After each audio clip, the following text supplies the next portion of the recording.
Angry, Aussie. Aussie. Aussie. Angry, Aussie. Aussie. Angry.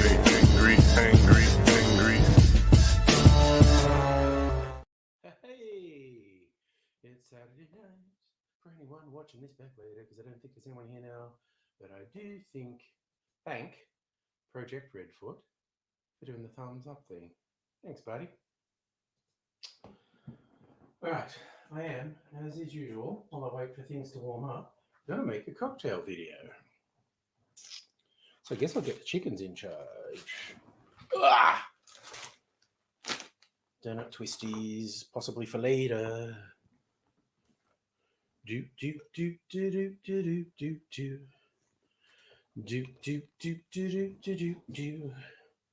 Oh, wham, thank you, ma'am.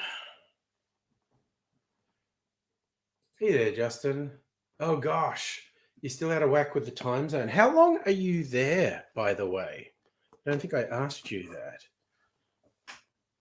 How long you were in the States?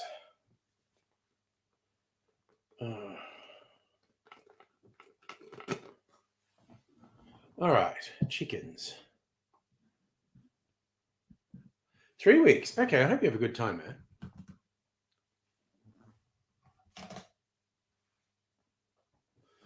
This one face this way. Maybe I want this camera over here a little bit. There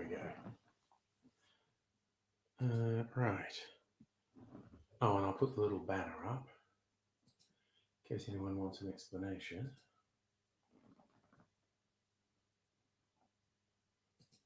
And I am going to make a drinky poo. Okay. So this for the pouring. Motorbike going past. Oh, that's what I should do. I should get my cherry ready before I start. Just in the name of efficiency. Stab. Random stabs. Ah, got one. I was full on just about to give up and use a spoon, but I got one with random stabs. Okay, that goes there. And I'll get a nice orange peel as well.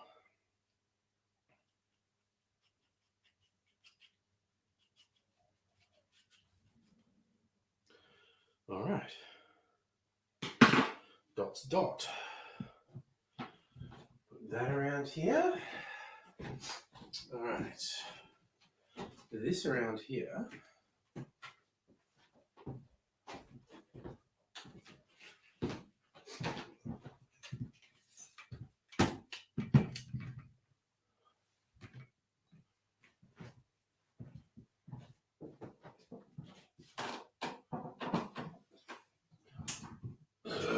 Oh, actually, what am I going to do? I'm going to make it first.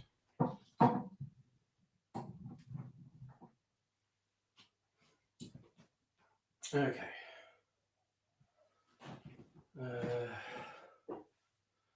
This and this.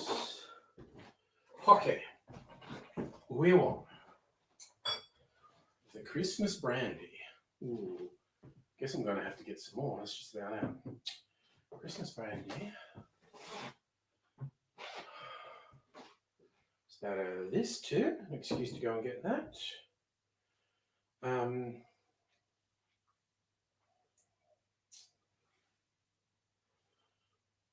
Just sugar syrup, I guess, is how I made it. On some chocolate bitters and orange bitters.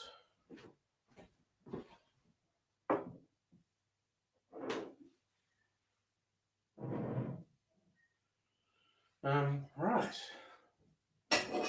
Let's get this happening.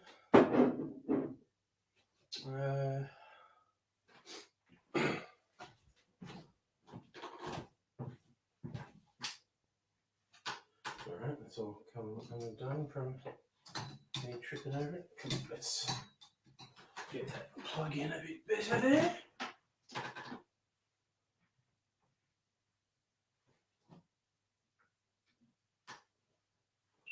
That's maybe a bit better. Get better.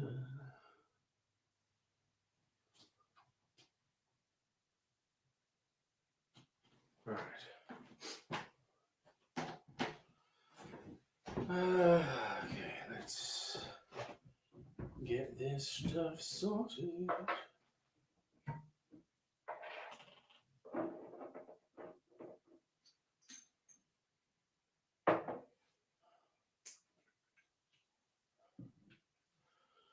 And Shakespeare.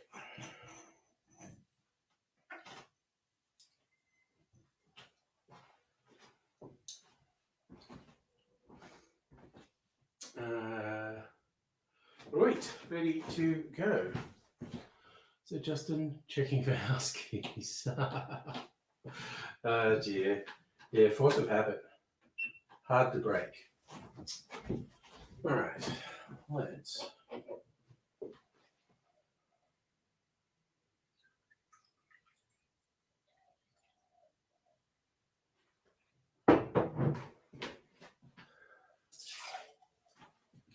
And run out of these. Oh, that's fucking done. And a quarter ounce of this.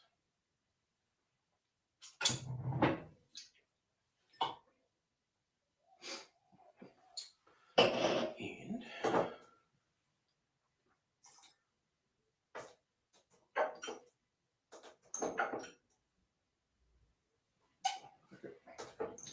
enough.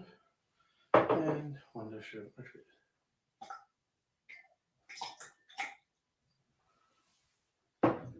Okay, that's that done.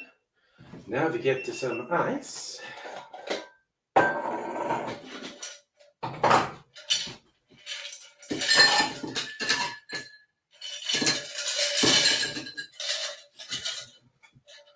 It's about enough.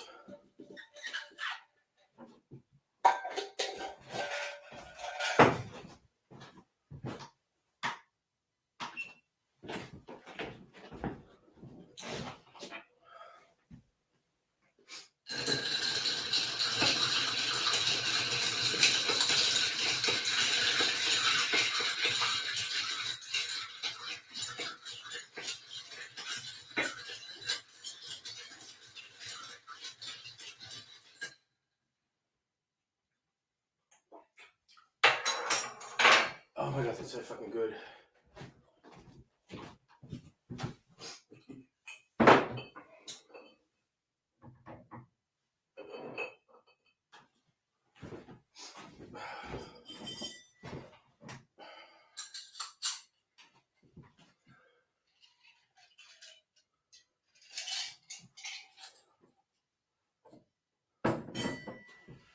This.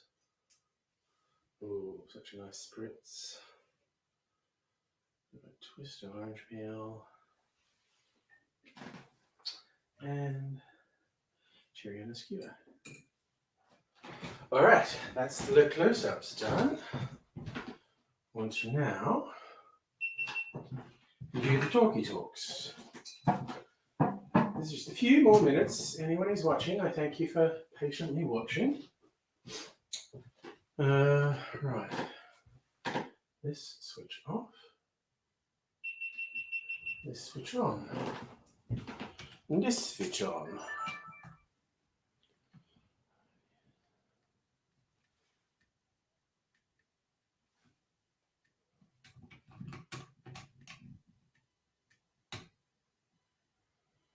There you go, I think that's that. Alec.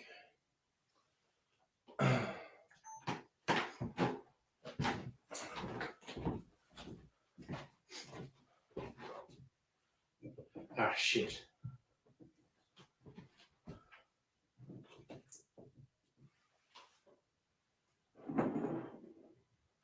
I didn't take a picture. I need a picture for the thumbnail. I'm always goddamn forgetting that. You're in the way now.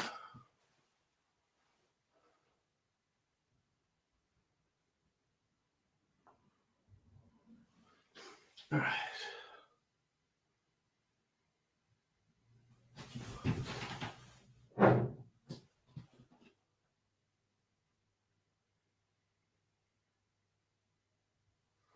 What freaking do? All right. Let's try that again.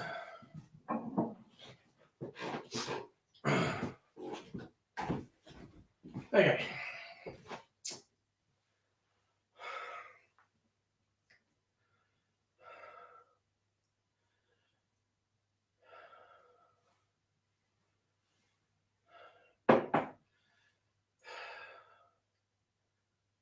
G'day cocktail lovers. If you know me, you know I love an old fashioned and I'm always interested in finding variations around that template. And I thought, as we're coming to Christmas, there's a whole bunch of flavors that are regarded as traditional Christmas flavors, at least in the Western world. And I wanted to make a Christmas old fashioned. And I was inspired by this, something I've been getting each Christmas for the last couple of years, a limited run. Well, this is a spiced Christmas brandy from the Bass and Flinders distillery. It's about an hour away from where I live, and they only released this at Christmas. So last Christmas I bought 2 bottles and I've only got that much left. So they've got this year's release, so I guess I'm going to have to get some of this year's release. But I was literally just making this for myself. Believe it or not, sometimes I make cocktails that aren't for videos. And side note, I feel a little bit weird sometimes when I do that. Also, when I'm making special syrups or whatnot, I get this mindset, should I be making a video of this? Maybe I should share this with people. And I just go, but this is just for me. But I made an old fashioned with this as the base, and it was so good, I wanted to share the idea. The base is just mostly this, but I also put a bit of this. This is an Australian whiskey liqueur called Schlonche from the Lark Distillery in Tasmania. Now, okay, if you're outside of Australia, you probably can't get either of these, but I've been thinking about some pretty easy substitutions. As this is basically Australia's version of Drambuie, so you put some Drambuie in, and also to get the spice flavors with brandy, just use a brandy you like, and I'd say put half an ounce of some allspice dram, or maybe even falernum, just to get those sort of cooking spice flavors in there. And I think you'd make a good approximation of it. Also, the sugar syrup I'm using is my spiced apple brown sugar syrup, which I'm very proud of. I really like how this works. There is a recipe on my channel for how to make it. You should check that out because it's a super yummy sugar syrup. So, but you could use the sugar syrup that you have as well. And I'm using 2 sorts of bitters, some chocolate bitters and some orange bitters, because I think those flavors go well together. And altogether, that's bringing up, and I've made my Christmas old fashioned. And oh, I wasn't fooling myself. This is fantastic. It is a little sweet, and you could do some balancing on that if you don't like sweet drinks, but I think this is just great. Here's how I made it. In a mixing glass, put 1.5 ounces or 45 mils of the brandy, and then half an ounce or 15 mils of the Schlonche or Drambuie. Then just 1/4 ounce, around 7.5 mils of your sugar syrup, and 1 dash of chocolate bitters, follow that with 1 dash of orange bitters. Add ice to the glass, stir that for 20 to 25 seconds to chill and dilute the drink. Then strain that into a rocks glass, and why not use some sexy clear ice as well. For a garnish, I'm going for a twist of orange peel and a maraschino cherry on a skewer. Speaking of things on my channel, secret easy way to make a completely clear ice ball, which looks super cool in your drinks. I know Uncle Pete from Uncle Pete's Cocktail Shop had a video be very successful on TikTok where he's making clear ice. And he did have some people going, why would you even bother? Because it's fun. It makes your drink look cool. It enhances the experience. You know, you drink with your eyes as much as your mouth. Actually, not literally, okay? That's a metaphor. Don't pour drinks into your eyes. If you get to the stage of the night where you're pouring drinks in your eyes, it's probably time to stop. I'm just like, even Christmas, a lot of us indulge around Christmas, pouring drinks into your eyes. It's time to stop. But I do recommend you try this or experiment with things that you have available. I look around the world, I see lots of distillers. They're doing Christmas brandies, Christmas gins, Christmas whiskies. It's really worth trying. And like I said, you can make your own sugar syrup that would really enhance the flavors as well. And there's lots of little things you can tweak. It's always worth exploring. I've come up with this and I really like it. I hope you come up with something which you like too. And I hope to see you again soon. Until I see you again, I will say, slanche. All right, now I'm going to pour one out for Mrs. Angry 2. Now I'm going to sit Dune for a while. That may or may not be the only video I make tonight.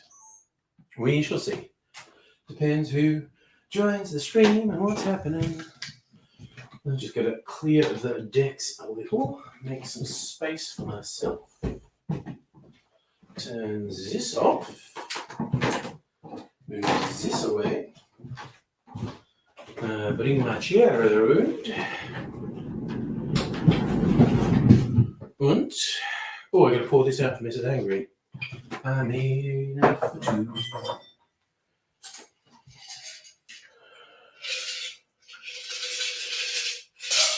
All right. And I'll get her some orange peel.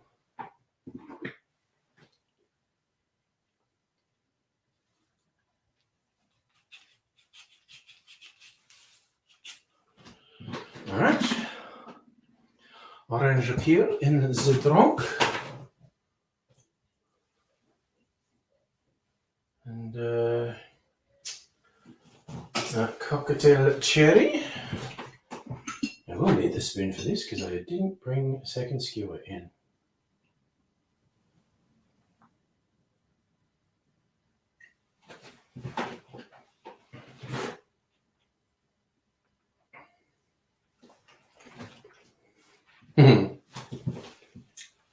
Got a cherry flavor in my mouth now.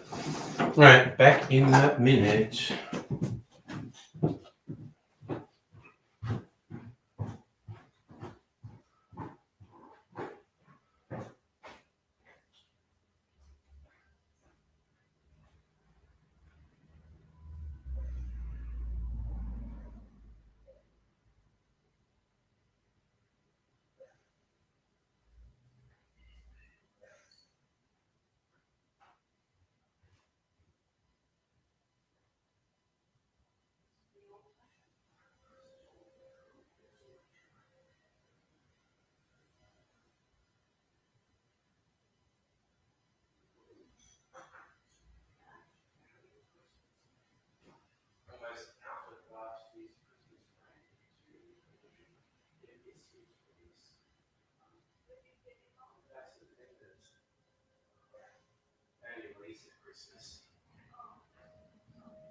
It was on the website.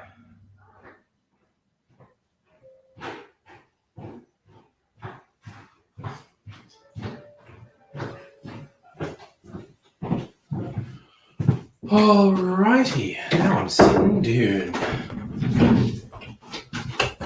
Thank you for doing a sterling job, chickens.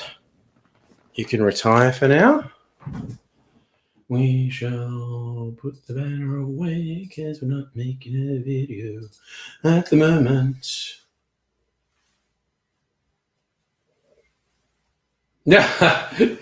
Your friend left your keys in his car because there's an AirTag. You know what he's doing. Oh dear. Oleo Sacrament. Oh gosh, I have to. Okay, found another recipe I want to make. 2 recipes I want to make. Okay, don't want that tab open. Don't want that tab open.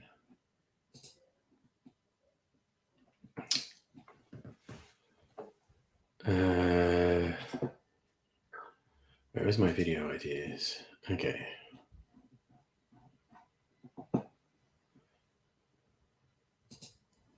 I got told about an. What the fuck is that?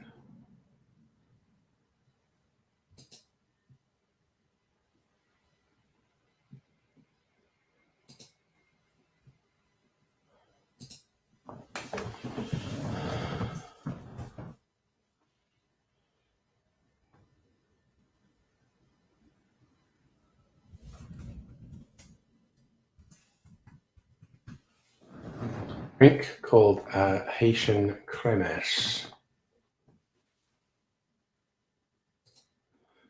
In the card, where's the. What the fuck have they done? What the fuck?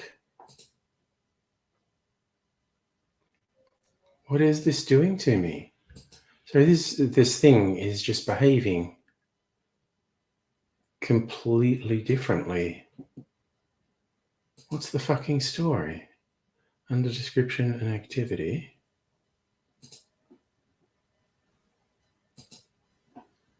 Description. Wait, it's not letting me write. Why is? Oh, I'm not fucking logged in. Jesus Christ, you dumb shits. Fucking. What the fuck was that shit? Fucking jerks. Why wasn't there a thing popping up saying, you're not logged in? Dickheads. Hey, Jog. Yeah, I was excited to see it was International Occult Day. Well, cults, occults, and all the various Christian cults. It was always fun being Catholic. You get into an argument with one of the other Christian sects about something. You go, shut the fuck up. You're just a cult anyway. The media really can't restrain themselves from giving Trump a platform. They're kind of obsessed. It is definitely part of the problem, but there's also some stuff that needs to be covered.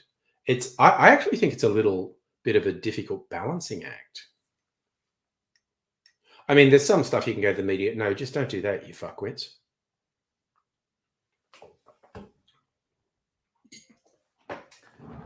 Like, if he doesn't get the Republican nomination, there should just be no more media coverage of him. It's like he's not important. But they love drama. They love it so much.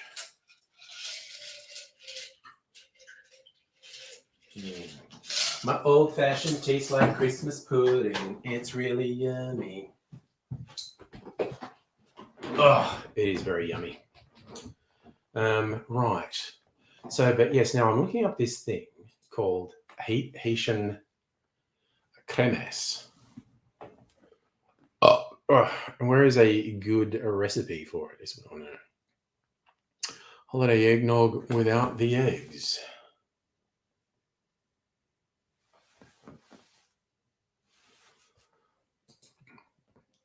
These websites where it's so hard to find, like, what is the actual fucking recipe? Just trying to chunk in as many ads as possible.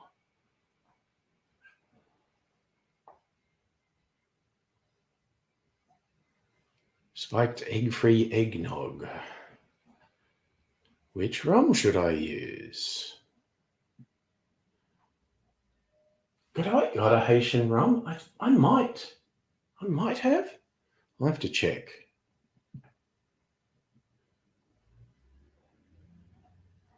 Okay, why do you want to replace eggnog with cremis? It's delicious, but so is eggnog. Some people are allergic to eggs. They are. Some people don't like raw eggs. Yes. Some vegetarians don't eat eggs. Yeah, but you've also got, they're saying vegans. There's non-vegan stuff in this. Star anise, cream of coconut. Fuck off with your pop-ups.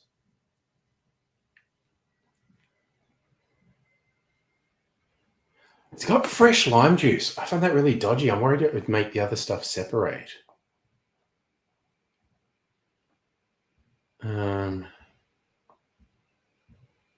2 ways to make cremish. traditional version when you have the time. Spice infusing, okay. Infuse milk with spices.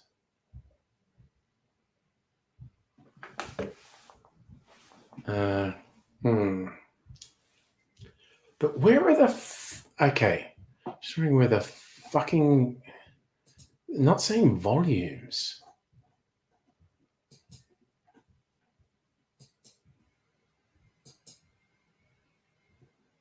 What is this shit?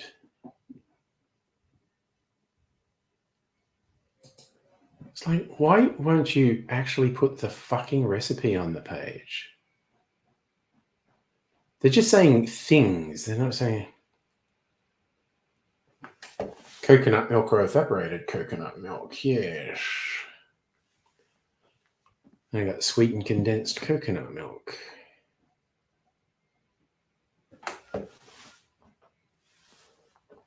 What to eat in Haiti?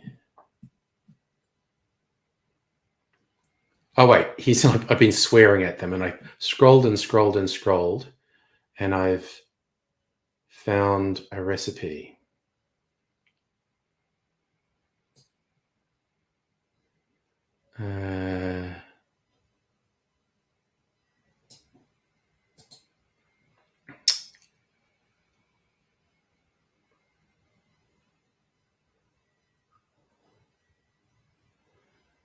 Okay, I'm going to put that recipe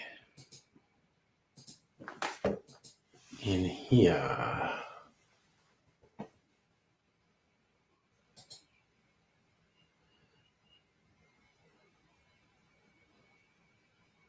Oh, is there another thing to just remove link? That's what I wanted.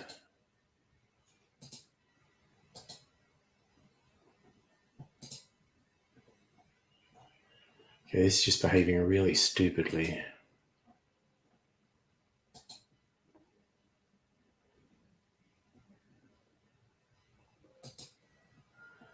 Jesus Christ, that's really annoying.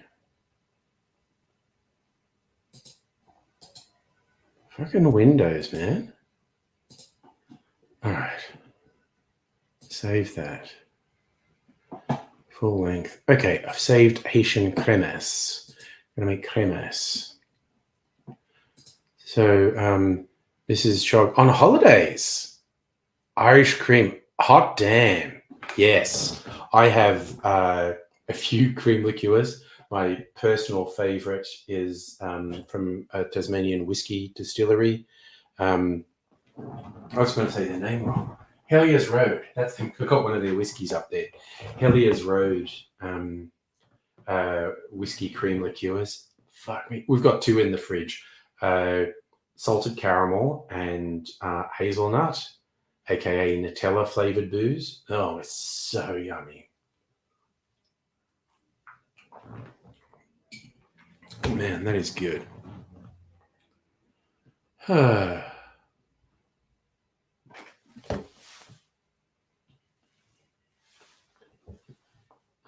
talking about the zombie Jesus cult, Chog. I saw a webcomic I thought was funny. It's like some aliens come down to land, and they happen to land where crucifixions are happening. And if you know Christian theology, there's three people being crucified. So, it might be Christ being crucified. And the aliens sort of land and they see this crucifixion. And one looks at the other and goes, you know what we should do? We should get the fuck out of here and never come back. That's what we should do. Because could you imagine landing somewhere and seeing something that barbaric? It's like, my God. So, Justin, what you're saying is a case about the 14th Amendment. Judge said he did engage in an insurrection. Oh, they are so paranoid about making findings against a president. They and it's weird, almost royalist bullshit. And no, the president's sacred and can't be touched.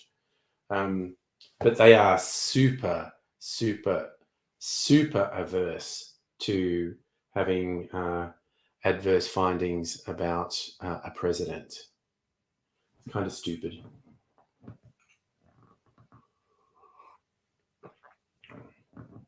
Oh man, that is so fucking yummy. Honestly. All right, so I have a cremas recipe. Und so, I do not need to save that tab. Oh, that was the other one. Such a good name, oleosacrament. It has oleosaccharum in it. So I'm going to go get some limes and make lime oleosaccharum.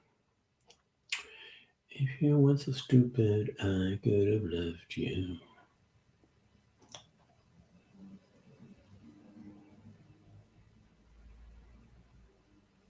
You know, this was made for a competition. It's interesting. Whiskey with lime syrup, Benedictine. Man, I friggin' love the sound of this. I'm definitely making this somewhere down the line. Possibly also a full-length one.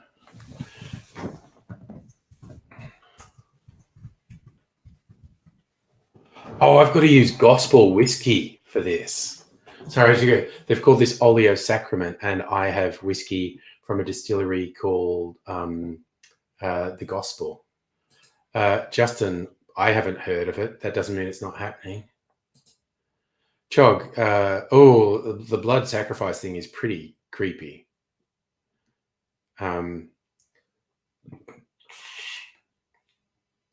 There were stories that back in the Roman Empire days, the Christians were being persecuted because they heard about this ceremony where they talk about eating the flesh and drinking the blood. And they were taking it literally, and they thought it was like a cannibal cult. I'm not sure how accurate that history is, but I've heard many, many references to it. Okay, so an oleosacrament. 50 mils whiskey. That's such an annoying measurement, 50 mils. 50 mil whiskey. 15 mil lime oleosaccharum. 10 mil Benedictine. I do love whiskey and Benedictine, I have to say. They go really well together. And Peychaud's bitters. 2 dashes. Peychaud's bitters. And they want plum bitters. I don't have plum bitters. I have so many bitters, but I don't have plum bitters. I'll have to improvise. Fortunately, that's the thing I like to do. That should probably be a full-length video so I can explain oleosaccharum. Oil sugar. Oh, Dan Andrews, see, I've been paying no attention. I did not see that. So, Chog, Catholics believe in, literal transubstantiation, which is, of course, and obviously not real, and it's really fucking trippy that was part of doctrine. Because it's just weird. It's just straight up weird. Man, that was good. Like, how many cocktails do I want to make tonight? Thinking. Because I got a whole bunch lined up. I don't know. Of course they are. Did the Liberals even run a candidate?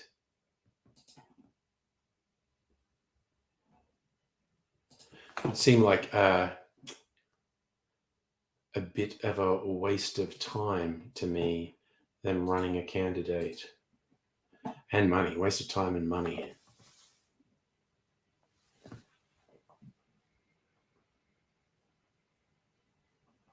Ooh, the South Australian Police Commissioner's son is on life support after a school is crashed. Well, that's fucking depressing. The world's a depressing place, honestly. Hmm.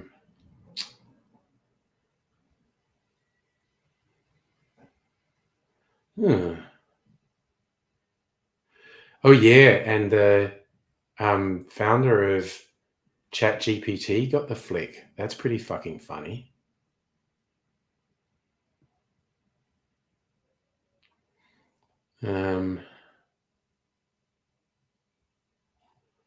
What are we doing? I was looking to see if there was any reporting on Daniel. Actually, why don't I just search on it?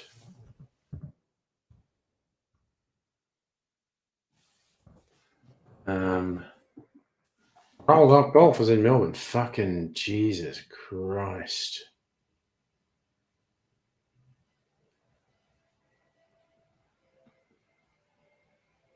By-election. Mulgrave.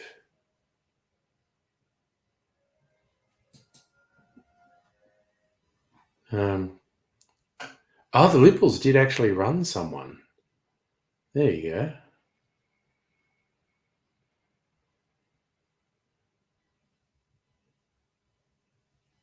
Let's see.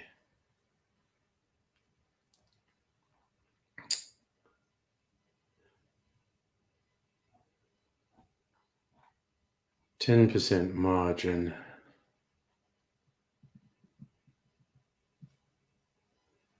Ten names on the ballot. Wow. That's just people really going for it. Well, that was a really young Labor candidate. She looks very young anyway. Eden Foster, she looks very young. And I say that as a positive thing.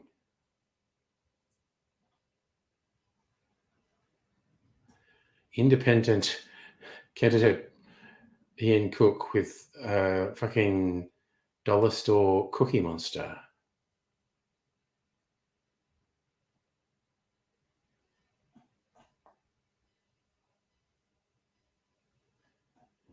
Geez, okay. It seems like a colourful things. Chug, I'm not a huge fan. Like, I'm not a cheerleader for Labor.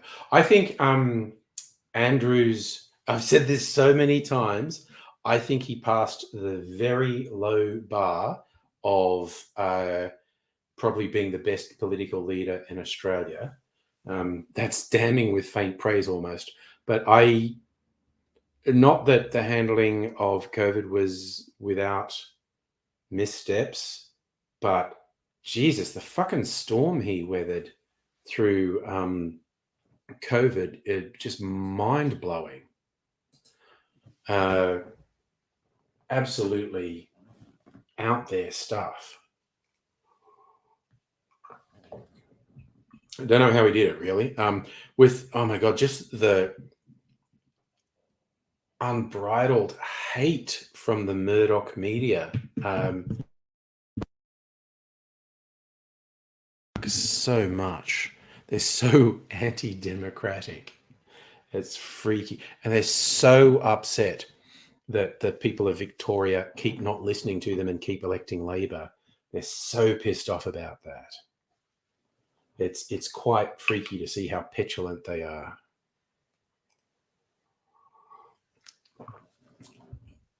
Well, it's kind of a competition for which Liberal Party is the suckiest. I have a very low opinion of the Victorian Liberal Party. Clearly, the ACT has an extremely low opinion of them. And more recently, Western Australian people have an incredibly low opinion of the Liberal Party. It's still 50-50 in New South Wales.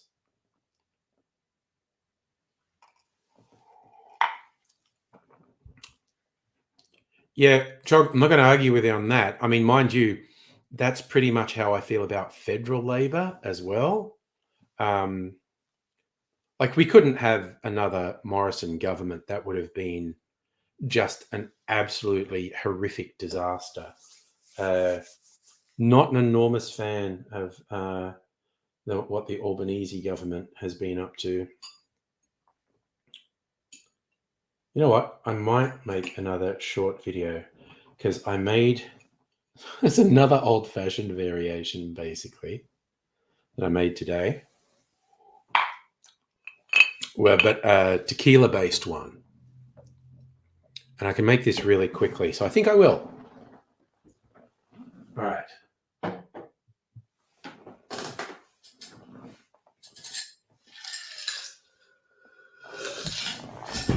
All right.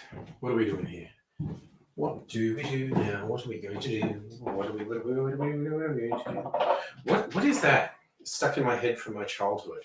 I think that's the Mickey Mouse Club.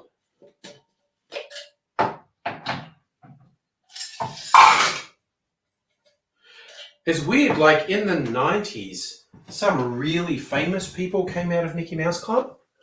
Britney Spears and Justin Timberlake. And I have this vague feeling some movie stars did too, but this version of the Mickey Mouse Club, 70s, no one famous came out of it. Chog. Oh, yes.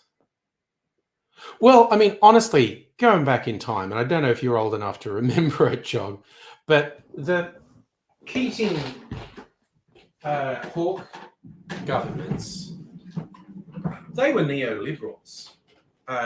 I mean, they were a welcome change from Malcolm Bloody Fraser. And then John Howard. Talking about Overton Winter, John Howard mainstreamed racism in Australian politics. It's disgusting what John Howard did.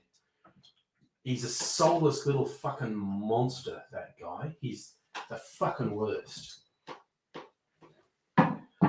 Just the way he weaponized racism and made the most vulnerable people in the world some big scary boogeyman enemy. All right, that's almost gone. I need to get some more of that. Ooh, pineapple Amaro. Jesus, I should have had that out today. Cute bottle. I'm going to keep this, I think. Might put something in it. Right, so we got that.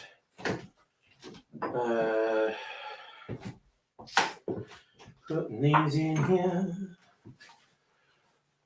Right, so what was this? This was called a lowrider, this one I'm making. What was in it?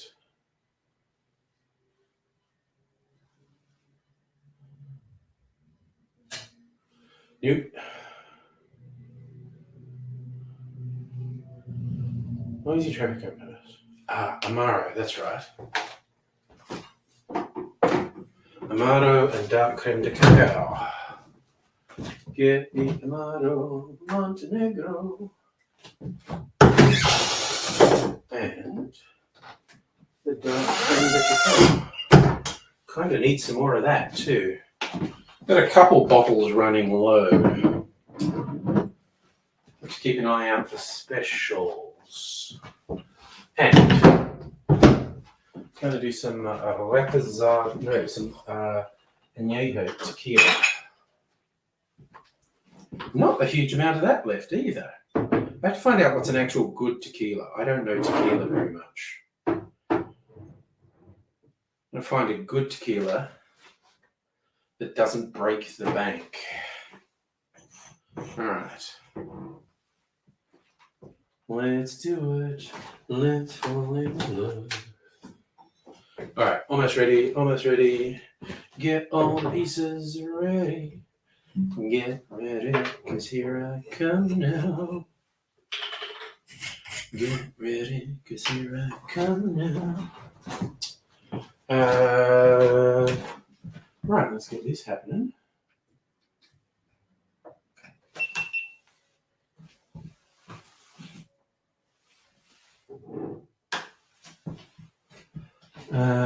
Wait. Start that. Where's our 2 ounces of tequila?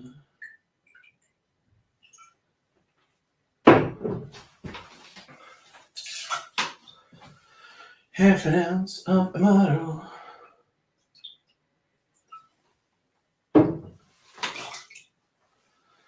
Half an ounce of dark creme de cacao.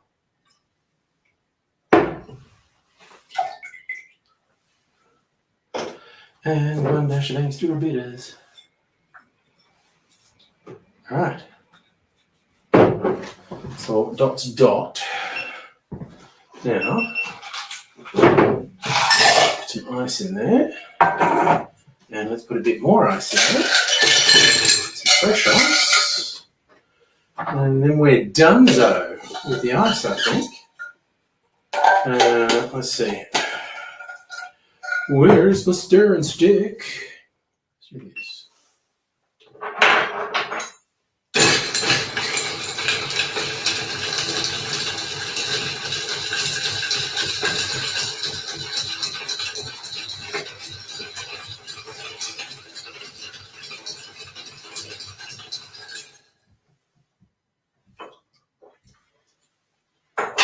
Oh, fuck yeah, that tastes good. Right. Let's do that, and maybe a bit more of that.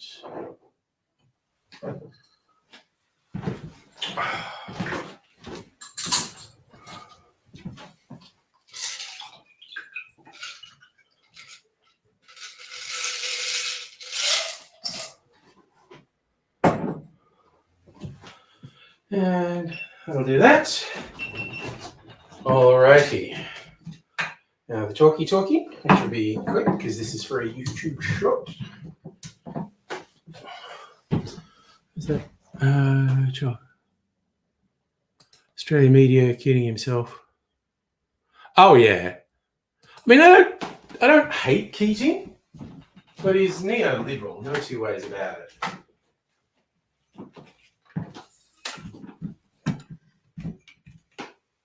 And look, I think both the Hawke and Keating administrations did good things for Australia.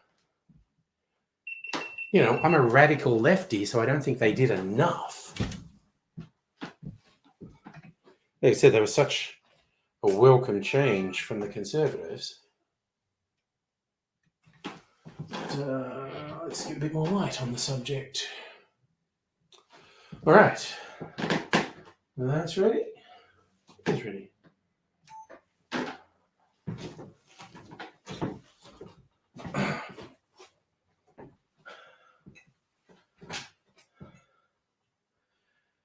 G'day cocktail lovers. This is called a lowrider. It's essentially a tequila old-fashioned with some interesting elements used for the sweetening. Stumble, stumble, stumble. G'day cocktail lovers. This is called a lowrider. It's essentially a tequila old-fashioned with some really interesting elements used as the sweeteners. And I'm going to give it a little taste. And oh, I really like how this comes together. Here's how we make it. In a mixing glass, we put 2 ounces of tequila. I used añejo. And then we put half an ounce or 15 mils of Amaro Montenegro, half an ounce or 15 mils of dark creme de cacao, and 1 dash of Angostura bitters. Add ice to the shaker. Add ice to the glass, stir that for 20 to 25 seconds to chill and dilute the drink, and then strain that into a rocks glass over a chunk of ice with no garnish.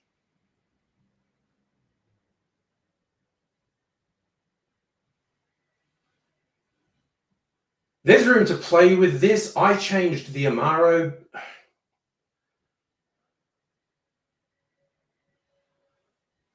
There's a lot of room to play with this. I've made it with both Blanco and Añejo tequila. I prefer the Añejo, but you might like Blanco or Reposado, and you can experiment with the Amaro you use as well.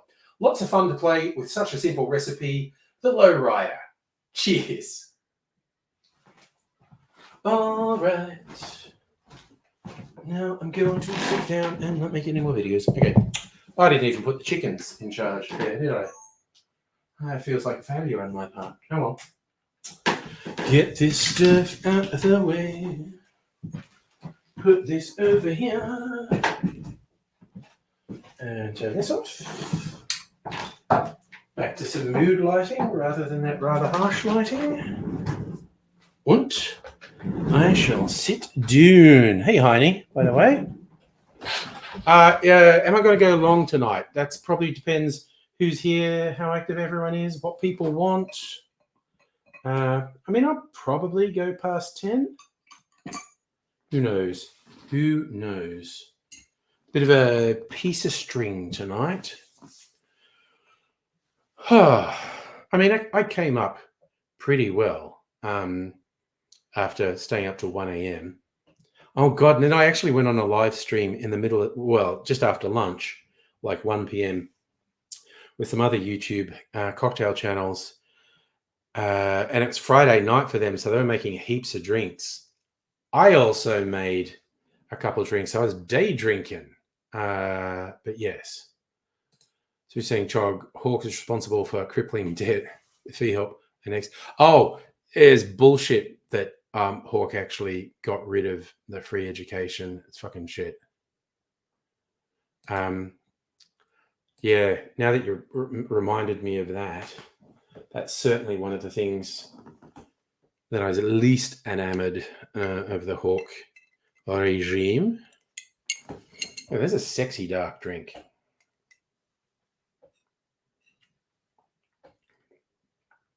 Oh man, that's fucking yummy. Man, that's probably better than. I might like that more than I like the Christmas one. I think if I were to make that Christmas brandy old fashioned again, it needs to be less sweet, which is saying something for me because I kind of like sweet stirred down cocktails, but it could probably do with being a little bit less sweet. I'm not sure exactly how I would do that. Maybe, I don't know, more bitters or even just the standard Angostura bitters, or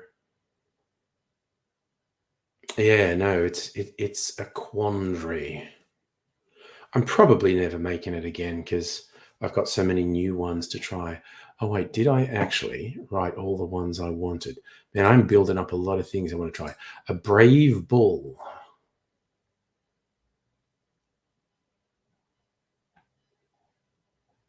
It's pretty simple cocktail. Tequila and coffee, essentially.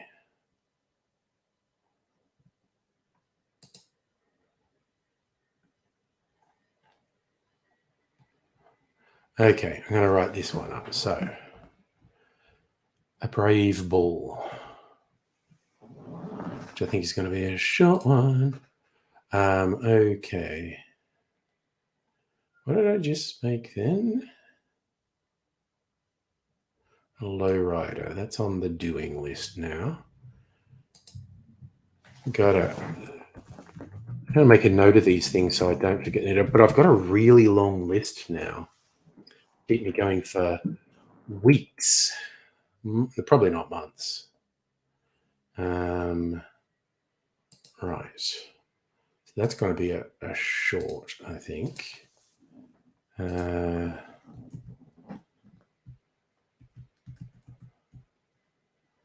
45 mils reposado tequila. 45 mil reposado tequila. And then 22.5 mils of coffee liqueur. And dash tiki bitters.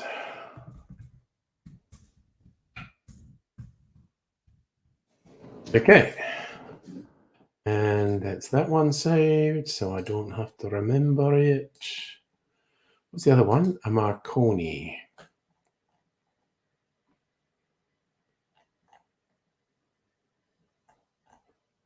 Oh, wait, that's right. There was a Marconi and a Marconi wireless.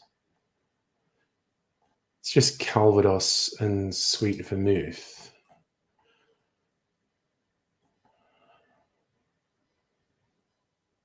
Huh. Okay, I'm going to do Marconi wireless on crushed ice.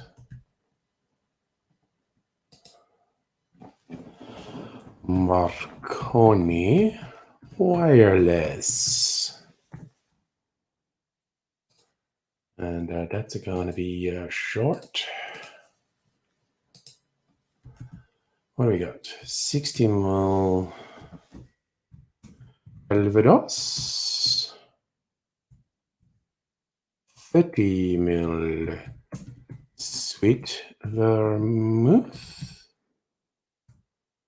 2 dashes orange bitters. Serve on crushed ice. It's a little bit different.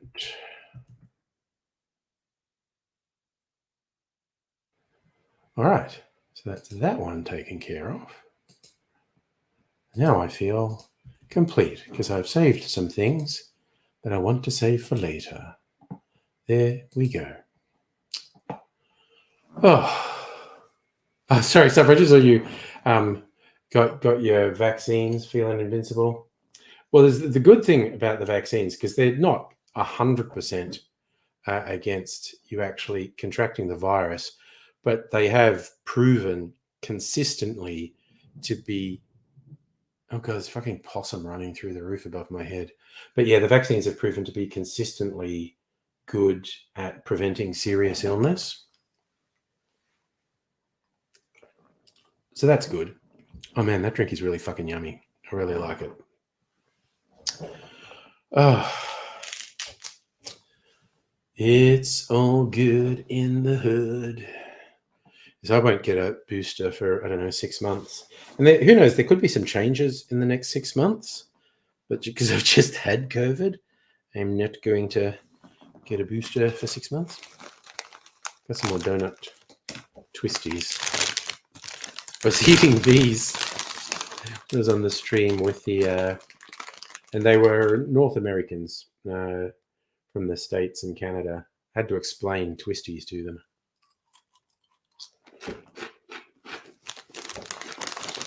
It's wild how good these are.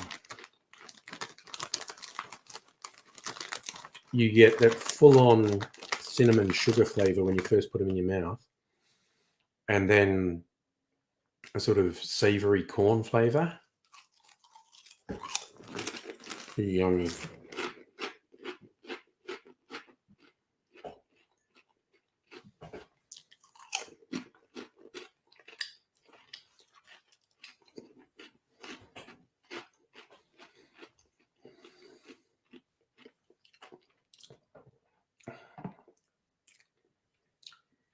Actually, I just had a really weird idea, and I'm going to see what happens. But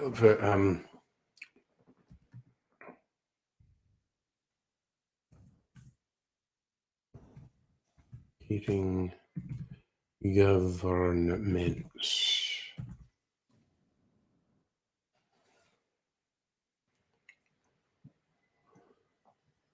So 83 to 96.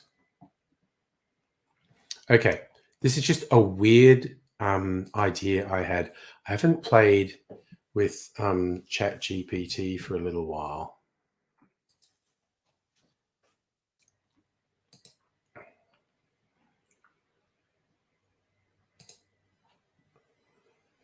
Google.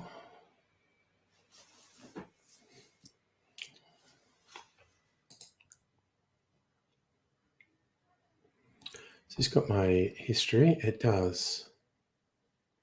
Yeah. Don't share sensitive info. Check your facts. Okay. Give me a left-wing critique of the Labour government in Australia. What are the years? 1983 to 1986. 1996.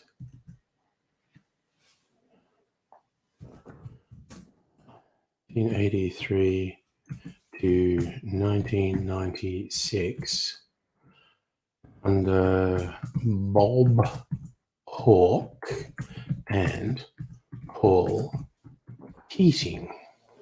So give me a left-wing critique of the Labour government in Australia from 1983 to 1996 under Bob Hawke and Paul Keating.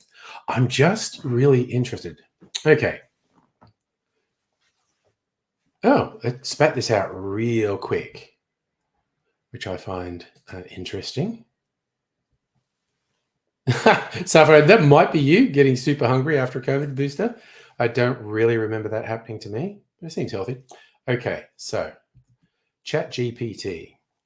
Certainly, from a left-wing perspective, there are a few critiques that have been raised against the Labor government in Australia during 1983-1996 under Bob Hawke and Paul Keating. 1. Neoliberal economic policies. Critics argue that the Hawke-Keating government embraced neoliberal economic policies, including deregulation, privatisation, financial market liberalisation. These measures are seen by some on the left as contributing to income inequality and a shift in wealth towards the upper class. 2. Labour market reforms. The government's labour market reforms, including the accord with trade unions, are seen by some as compromising workers' rights. While the accord was intended to address economic challenges, critics argue it led to wage restraint and a reduction in the bargaining power of workers. 3. Environmental concerns. Some left-wing critics argue that the government did not do enough to address environmental issues. For example, the decision to allow mining in certain environmentally sensitive areas and the lack of strong regulation on carbon emissions have been points of contention. 4. Social justice. Critics argue that despite economic growth, there was not enough focus on social justice issues. Income inequality persisted. Some argue policies did not do enough to address poverty and support marginalised communities. Globalisation. The government's support for globalisation and engagement with international trade agreements is criticised by some on the left. They argue that such policies may have contributed to job losses and negatively impacted local industries. It's important to note critiques vary from left-wing spectrum, and not all left-wing individuals or groups may share the same views. That's actually, given that was like an instant summary, that's actually pretty good.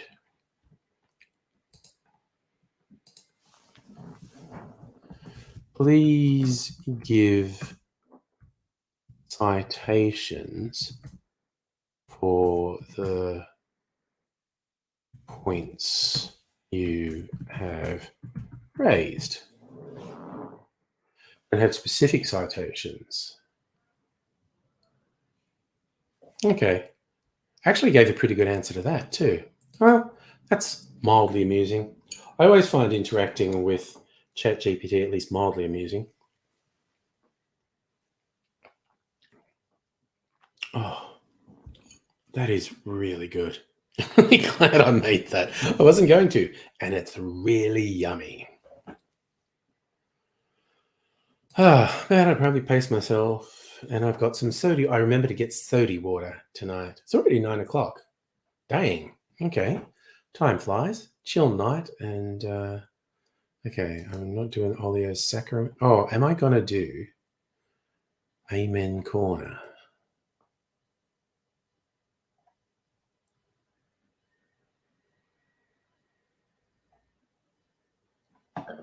Ugh.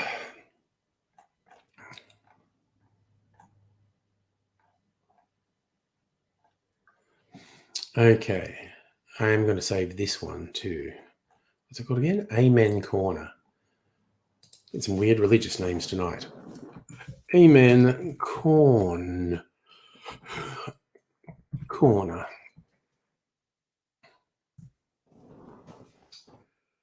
I don't know. That's probably a short too. I can change my mind if I want to. Where is it? Paper plane variation. Okay.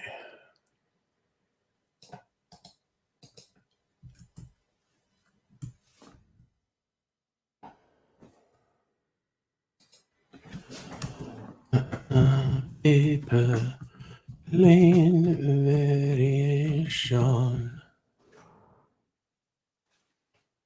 Sub it. Okay, do I need to keep that? Do I need to keep that? Might keep the Discord open in case someone posts anything. And I don't need to keep that stuff about the Hawke-Keating government. Hey, Dr. Jones, how are you doing? So for mango mineral water, that sounds okay. I think this lot, Cappy, are moving towards mineral water. I just bought a lot of lines they were discontinuing and they put them on big special. I still have a lot of these lightly flavored soda waters left. So, Dr. Jones, doing fairly well. Thank you very much. Made myself a couple of nice drinks tonight. Quite enjoying those. And then I'm going to be, as I was just saying, going to be a good boy and drink some mineral water. Because, you know, got to behave sometimes.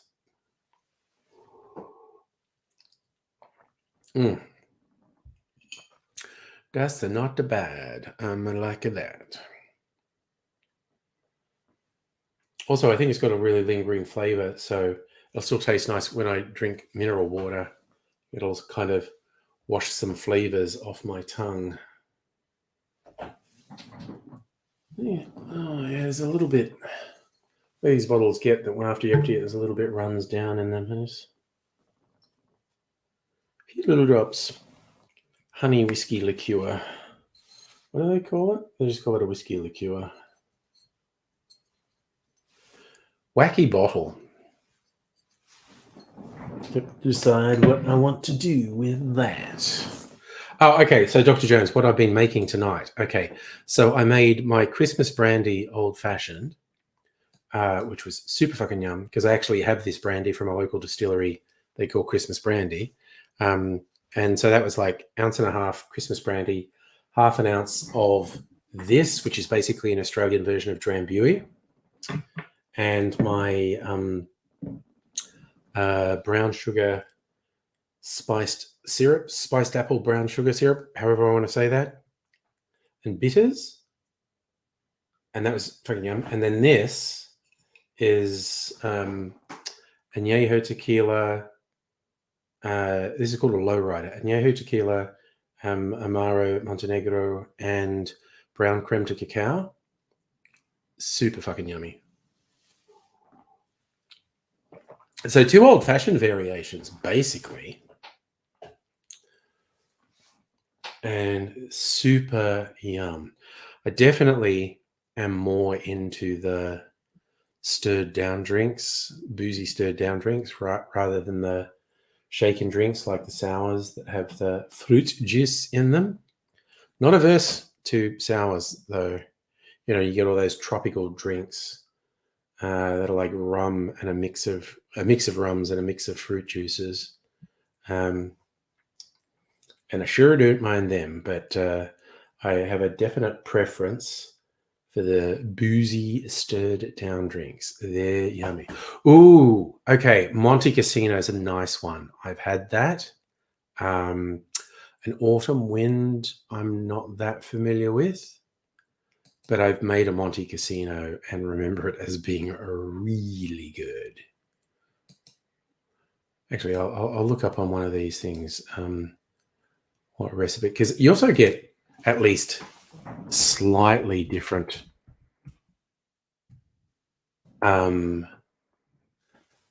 recipes on different websites and in different books. Okay. Diffords says a Monte Cassino, rye whiskey, Benedictine, yellow chartreuse, lemon juice. Yes. Hell yes. That's a really equal parts. That's a real friggin'. All right. Yeah. It's the last word, Riff, because it's equal parts. That's freaking yummy. Autumn wind. See if they have a recipe for that on Diffords. Autumn wind. Okay, no, they don't have that on Diffords. Does anyone else have autumn wind cocktail? There you go, liquor.com. Another one of my regulars has it. An autumn wind. Rum, tequila, falernum, and lime juice. Holy cow. And you layer it? Add tequila, falernum, and lime juice to a shaker, shake till cold. strain it into the rocks glass filled with crushed ice, and then, oh my gosh. Okay, you got me. I'm going to make that one. I got to save it. Oh yes, I think Strega is. I don't have Strega. I have yellow chartreuse. I think Strega and yellow chartreuse are a straight swap. They're obviously different, but if I see a recipe that says Strega, I'll just use yellow chartreuse, and I think vice versa is absolutely legit. All right, I want to save that. God, I've got such a long list of saved cocktails now, which is good because there have been various times in the past where I was worried I'd run out of ideas. Okay, autumn wind.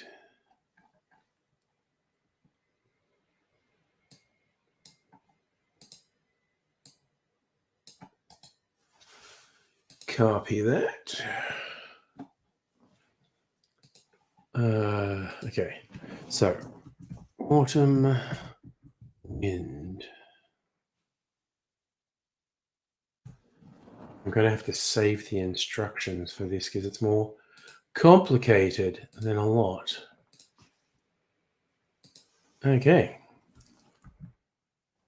So that's the list, and I'll actually have to save.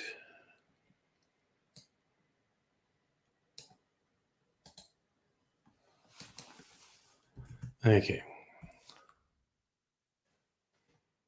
Right, saving that one. It on top of everything else, it looks cool.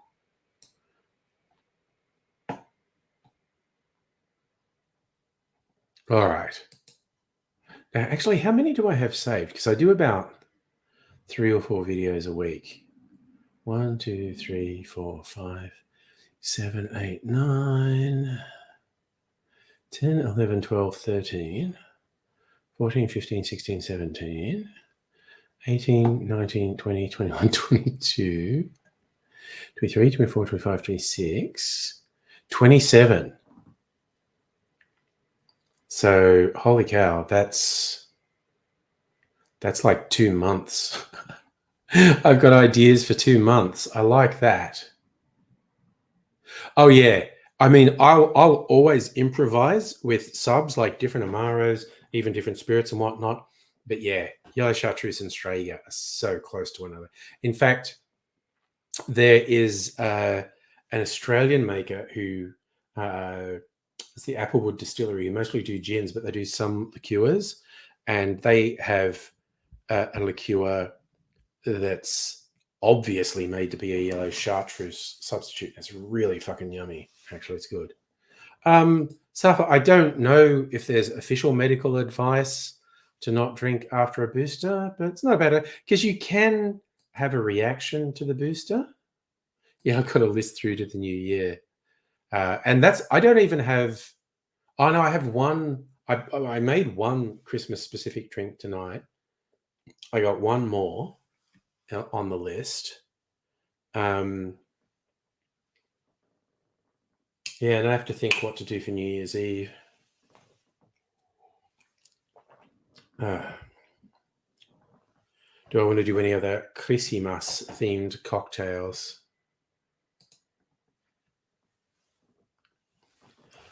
I do like to be prepared. I've even like got videos made and edited.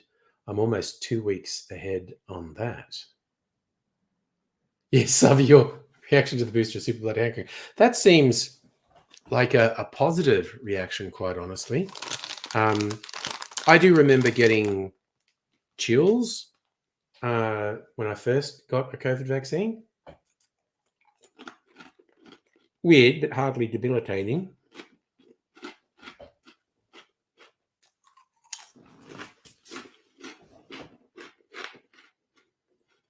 But it is a good idea to look after yourself and be a bit cautious. Nice. Meatball and pasta, large one by yourself. You were hungry. Oh, man. I had fish and chips while it was still about 6 o'clock. It was a really nice day. Mrs. Angry and I walked to a fish and chip place near a park, got fish and chips and ate it in the park. It was really nice.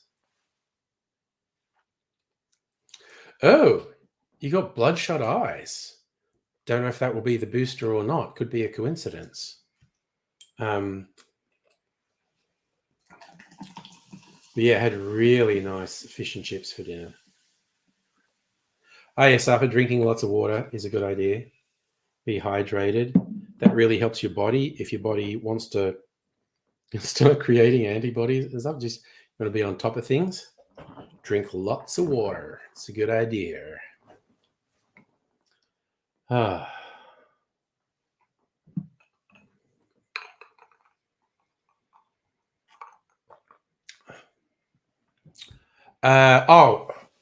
The Band-Aid, I'd leave it on overnight. I'd take it off tomorrow. But I'd leave it on overnight. Ooh, thank you, Dr. Jones. A New Year's Eve. A melon ball drop. Yeah, because of course that's a reference to Times Square in New York with the ball dropping. That's pretty cool. I'd have to resist the temptation to drop a melon ball in. Oh man, could maybe do the equivalent of a Jaeger bomb and have the melon liqueur in a shot glass and drop it in. I was thinking, okay, I don't know me, but I'm going to use something apart from vodka, maybe white rum. But I was thinking of even like maybe making that a highball, like with soda or something, and maybe the rum and elderflower, or maybe gin and elderflower. I don't know. I'd have to think about it.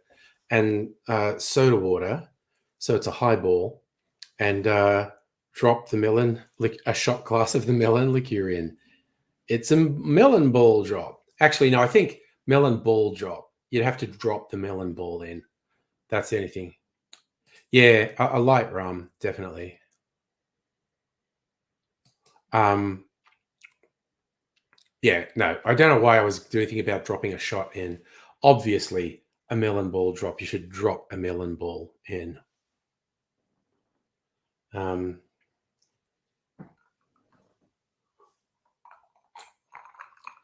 Or maybe for New Year's Eve. I can make it like sparkling wine. Champagne. Oh man, that could work. That's a New Year's Eve thing. Something bubbly, whether it be soda water, cider, sparkling wine, because that's very New Year's Evey, and drop a melon ball in it, and it'll probably fizz up. Yeah, I like that idea. Yeah, those ingredients topped with champagne and drop a melon ball in there. Oh, I haven't actually looked at the supermarket. And again, I don't think there's a alcoholic Bundaberg rum eggnog. I think definitely not in the supermarkets. The one in the supermarkets has Bundaberg rum flavored, and it's branded with Bundaberg rum. But if it's in the supermarket, it's definitely not alcoholic. I don't know. Maybe Dan's, maybe bottle shops have an alcoholic one. I don't know. But I haven't even looked at how much they are. I don't mind supermarket eggnog. I did make my own last night.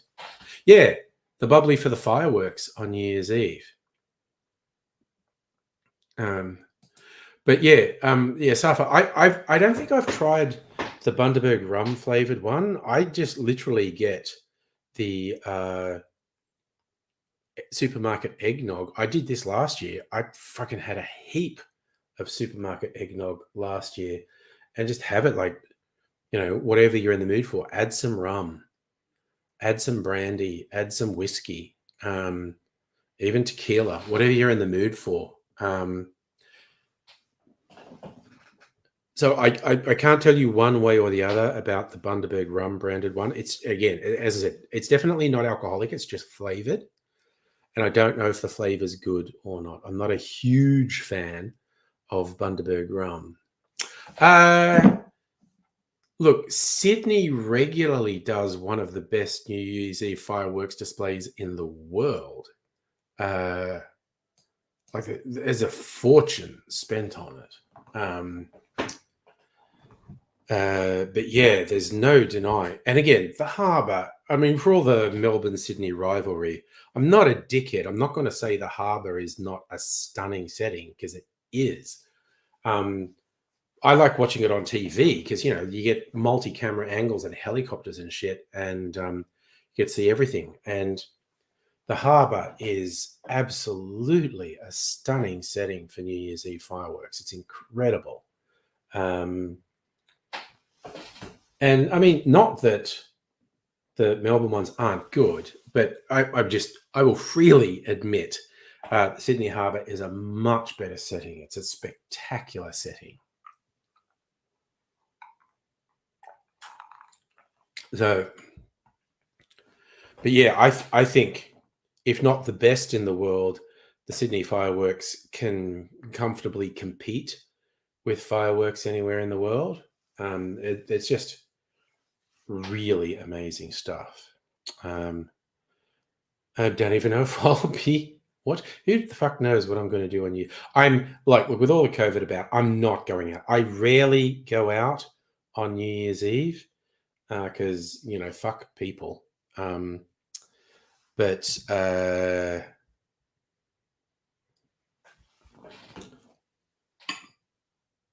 I don't know what I'll probably be doing a fucking live stream on New Year's Eve. For anyone else who's stuck at home. And yes, absolutely, Dr. Jones, it is a world highlight. I think everyone in the world wants to see it. And also because it happens before the rest of the world. So I think a lot of the Northern Hemisphere, like a lot of Europe and America, is very keen to see it before they go out for New Year's Eve.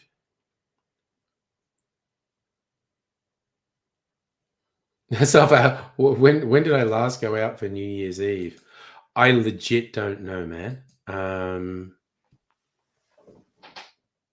I think I've been at a party at a friend's place, if we're calling that going out, in the last 10 years. But it's very hard to get me to even do that. Get to go out to someone's place on New Year's Eve. I'm an antisocial motherfucker. But yeah, the whole there's no way I'm doing it this New Year's Eve with just this COVID surge. Just absolutely not doing that. But you know, who knows? Anything could happen. I don't know what everyone I know is up to on New Year's Eve. Exactly, Safa. People, what is that? Why is that? Why is people? They're just COVID vectors, basically. I hate them. I'm a grumpy old man. I just hate people. Yeah, oh man, just the crowds in Sydney. More power to you, weathering the crowds in Sydney. Oof, that's just a full-on thing. Yes, absolutely. And also, I'll be with Mrs. Angry on New Year's Eve. That's probably why I don't go out much, because I'm very happy at home. But I think we've planned a date night next week, going to a place that specializes in agave spirits. Like most people, when they think of agave, they think tequila, and rightly so, because that's the majority of the agave thing. But there are a few more getting notice. And yeah, the guy who runs these places is really into them. What does he have? There's Sotol. And this is all. They have different names depending what state in Mexico they're made in, and I think there's also some differences in the preparation method. God, the other one, tip of my tongue. Raichilla, that's it. Raichilla is another one. Chog. I would not live in the country. I like living in the city. I just tend to avoid crowds. Suburbia. Well, Depends. Someone who lives in a city would say on suburbia. Someone who lives way out in the suburbs would think I'm pretty close to the city, like Caulfield area, basically.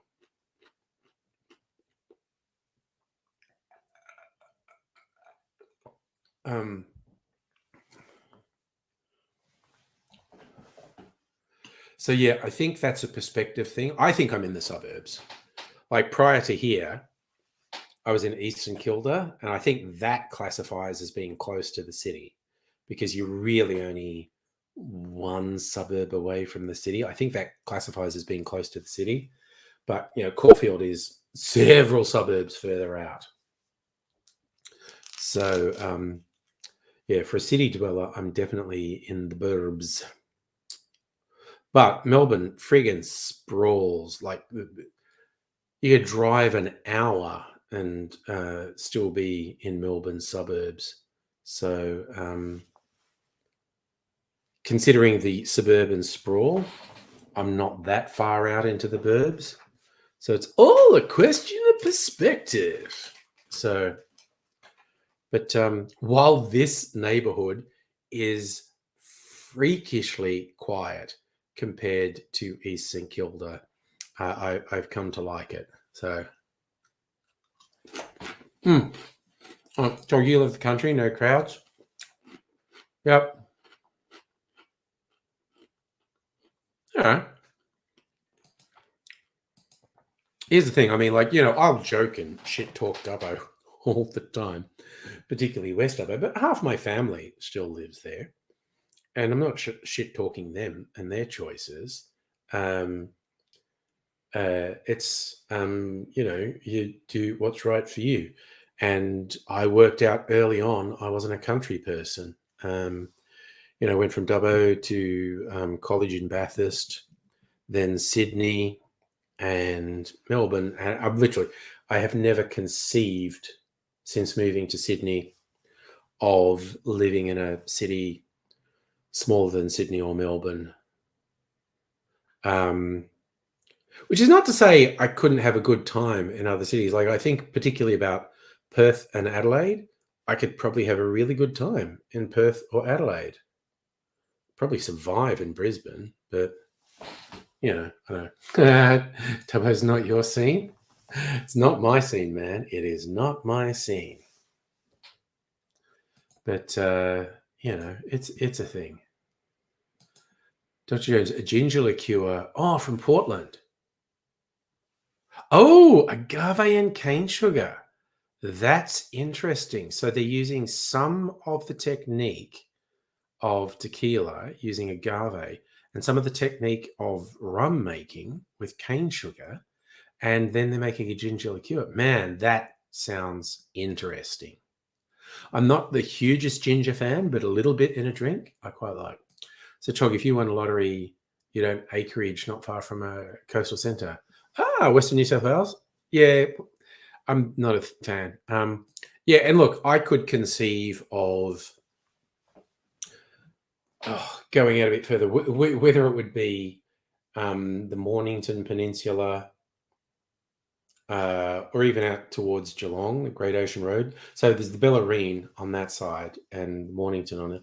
I could conceive of going those places just for the chill waterfront lifestyle. I don't know if I would, but I could conceive of it.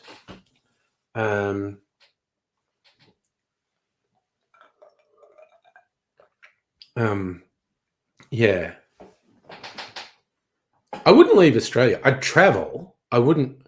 Again, never say never, but I don't have any compulsion or desire to live in another country. I certainly like the idea of traveling, but I don't have a compulsion to live anywhere else. I think I'd still be in Melbourne or near Melbourne. I don't know Central Coast super well, but I do know it, and there are some quite nice areas in there near Tuggerah. Yeah. We used to go on holidays when I was a kid to an area called Port Stephens, which is not that far from Newcastle. and there was this friend of the family had a very simple little fibro shack. Doesn't really count as a house. It was like one bedroom, the big lounge room, and a kitchen. And we were a big family, so it's like the parents got the bedroom, and the kids would literally spend the holidays sleeping bags, sleeping on the lounge room floor, and we fucking loved it. We just thought it was awesome, but it was hilarious. Oh, okay. So you're in Port Stephens now, Shoal Bay. Yes, Shoal Bay. We would visit. We would we would stay in Boat Harbour, which is just this tiny little place. Had one shop there and a neat little beach, which is why it's called Boat Harbour. And we would go into Nelson Bay. One year we actually stayed in Nelson Bay, like in a hotel. But yeah, we would visit Shoal Bay. I really like that area. And about to head south to Victoria. Sounds like you're having a good time. Yes, post a photo for sure. I would like to do the traveling thing. Mrs. Angry and I did a traveling holiday in Tasmania, which was great. I would love to do a drive. I'd like to go all the way around the coast of Victoria, South Australia, Western Australia, up to northern Western Australia, and I mean possibly even go across to Darwin and Alice Springs, that type of thing. I don't know. Safa, I think both my parents were born in Dubbo.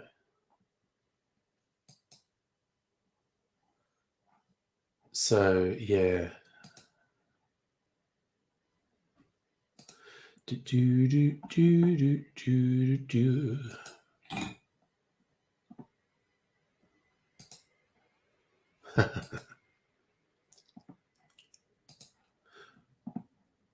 Okay. So I think my parents were in the country for several generations. You want to do the entire Australia over the course of a year? I mean, that's a pretty cool idea. I like it. Yeah. Oh, I mean, you could do it in a year. You could do it in a month easily, but a year would be nice. Just like stop in areas and towns for a week or so and explore. So much to see. No. My dad had to convert to Catholicism because my mum was born Catholic, and Catholics wouldn't marry someone who wasn't Catholic back then, or you couldn't get married in a Catholic church unless you were both Catholic. So my dad had to convert to Catholicism, and as is typical for a convert, he became a real zealot. Got involved with the Catholic version of the Masons, which was called the Knights of the Southern Cross. He used to teach catechism in public schools, which was a voluntary class once a week, sort of late in the afternoon, for parents who had their kids at public school but wanted them to be taught the Bible. I don't know that my dad was actually religious, Safa. I'm not actually sure about that. But I know you didn't really get atheists back in his day. Probably be some sort of Protestant. Oh, Chog, okay, a couple of pictures on the Discord. Where's the Discord? Where's the Discord? There it is, beeping at me because there's some pictures. Sightseeing pics. Holy cow. Okay. That looks really nice. So are these pictures done like with a panoramic or just super wide angle?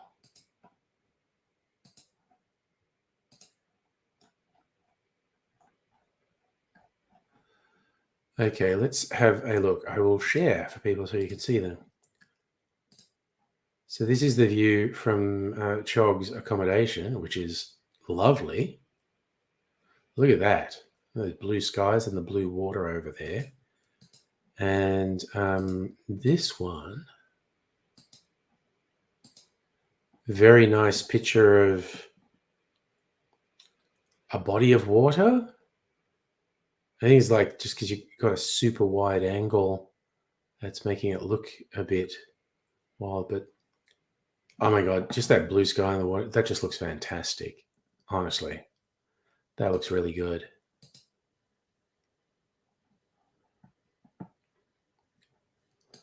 So travel most years all over. Tassie is great. Good question, Heine. I am kind of interested in the lens that took those pictures as well. Seems very wide angle. Makes it look very cool. Ugh.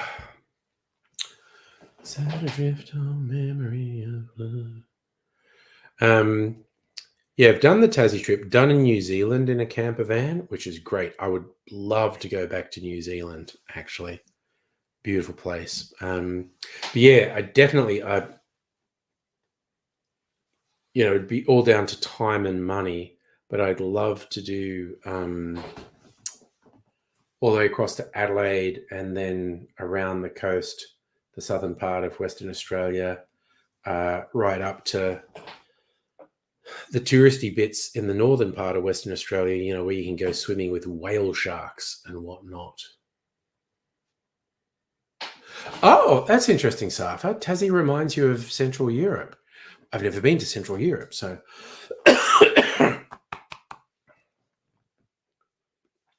One thing I remember about Tassie, I started to think it was on purpose. We're driving past all these properties. There were like these artfully decaying wooden structures, like they were sheds or something. And they were just, falling into ruin, but they looked very picturesque and artistic. And I started to think, they're doing this on purpose. All these properties have these artfully decaying wooden sheds that would make a good photo. Oh, Dr. Jones, I feel for you. About 30 Fahrenheit in Seattle. I have heard Seattle gets pretty brutal winters, actually. Damn, yeah. Well, it hasn't. Well, actually, everywhere in Australia has had some hot days, and there's already been out of control bushfires several times. But all indications are we are going to have the summer from hell. It's just going to be real hot and just nightmare level bushfires. Might not happen. Who the fuck knows? There's too many variables, but all the indications are just nightmare summer. Oh, that's stuff. You reckon Tassie's like rural Germany or Austria? I know you meant Austria, not Australia.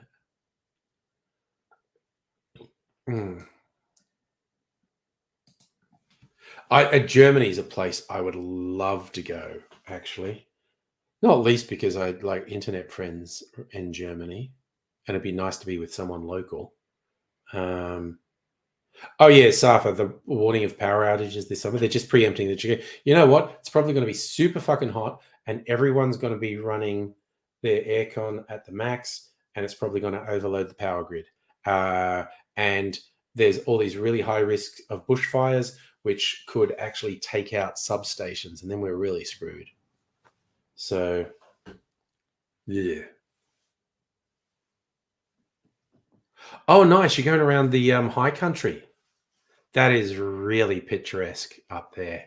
Mount Buffalo, Mount Hotham, Feathertop. Yeah, the high country and the northern national parks. Absolutely beautiful.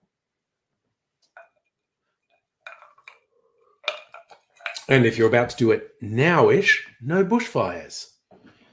Shit which could change at a moment's notice. But yeah. Like Mrs. Anger and I a couple weekends ago were at Healesville, which is you're kind of right on the cusp of those high country national parks, and really nice country. We did do a bit of drive into some higher country for some sightseeing. Very nice. You and Mrs. Chog considering a big trip. Snowy down the coast to Kais. That sounds cool. Dr. Jones heard it's 137 in Brazil. Holy shiz, I did not hear that. Actually, let's look it up, see what's happening. Brazil temperature. Sao Paulo is currently 29 Celsius, but had a high of 36, which is oof. Not brutally hot, but pretty goddamn hot. Actually, where to go? Change the search thing. Hottest Brazil temperature. Just defaulting to Sao Paulo again for some reason. Holy shiz. Okay, BBC article. Brazil heatwave, temperatures of 50 Celsius. Gee, that will literally kill humans. Red alerts issued for 3,000 towns. Rio de Janeiro felt as high as 52.5 Celsius. Hey, like that. And again, overcrowded a city like Rio with a lot of poor people with no facilities, that is straight up going to kill people. God damn. I thought, Jesus, Dr. Jones, I thought you might have been exaggerating. But, okay, you did the conversion, 58. So not 137, but certainly like, I don't know, 125, 130, something like that. Over 52 Celsius. This just does my head in because this is going to be happening more and more around the world. Places being hit with temperatures that humans can't survive. God damn. Ugh. And more areas of Australia are going to start feeling that in summer. You have to be in these really weird remote areas to get those extreme temperatures, but it's going to spread.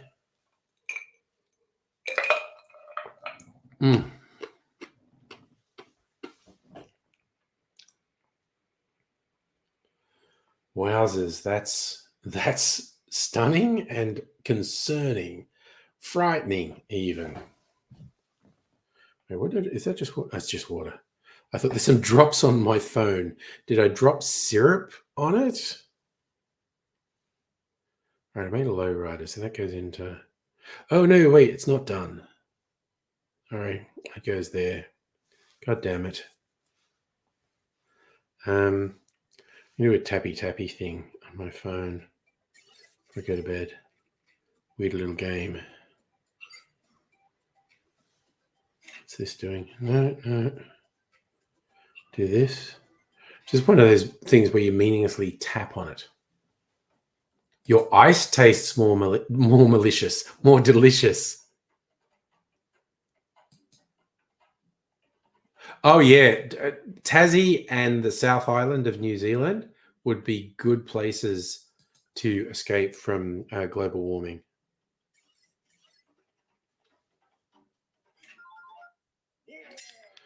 I should turn that noise down.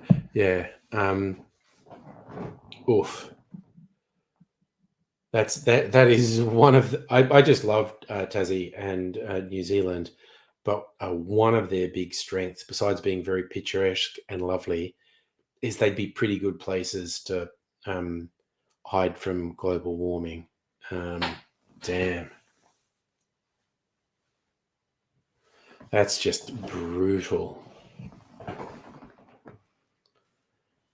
Okay, what's this thing doing?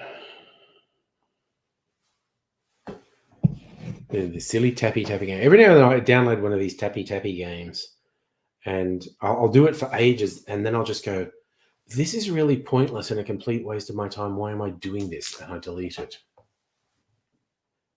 You comfortably live next to Hobart. It's beautiful. Yeah, it's beautiful, good climate. And, with my personal preferences, a whole bunch of really high quality distilleries all over Tasmania. I could have endless fun visiting them and getting their special releases. Speaking of which, I might just do it. Go and get a Tasmanian whiskey that I've got over there, which is very yummy. Come on, I'm going to just do the tappy thing because it's a limited time thing. I've got to tap it a certain number of times before the time runs out. Okay, so store that. What's next? Okay. Gotta renovate the airport. Okay. It's being difficult. But, yeah. There's a lot of things to recommend Tassie, really. Yeah, you know what? I think I said that. I'm going to go and get a Tassie whiskey. I've got 2 Tassie whiskies. 1 single malt, 1 blended. And I had some of the blended one from last night. This one, Heliers Road, is single malt. Okay, so what have I got?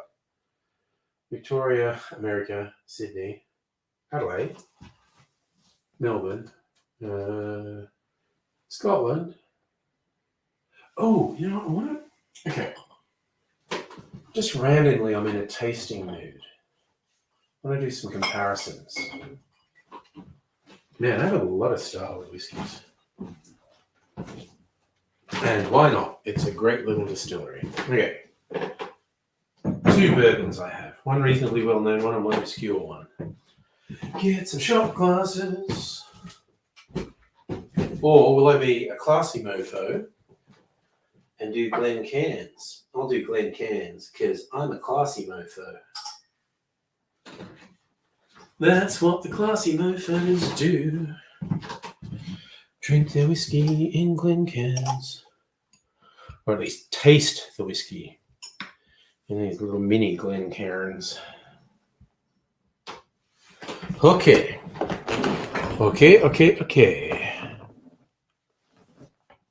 Yeah, right, we're going. Palm trees will be growing around Hobart. Yep. All we got to worry about are the billions of refugees. I think shit's going to get real ugly in the next couple of decades.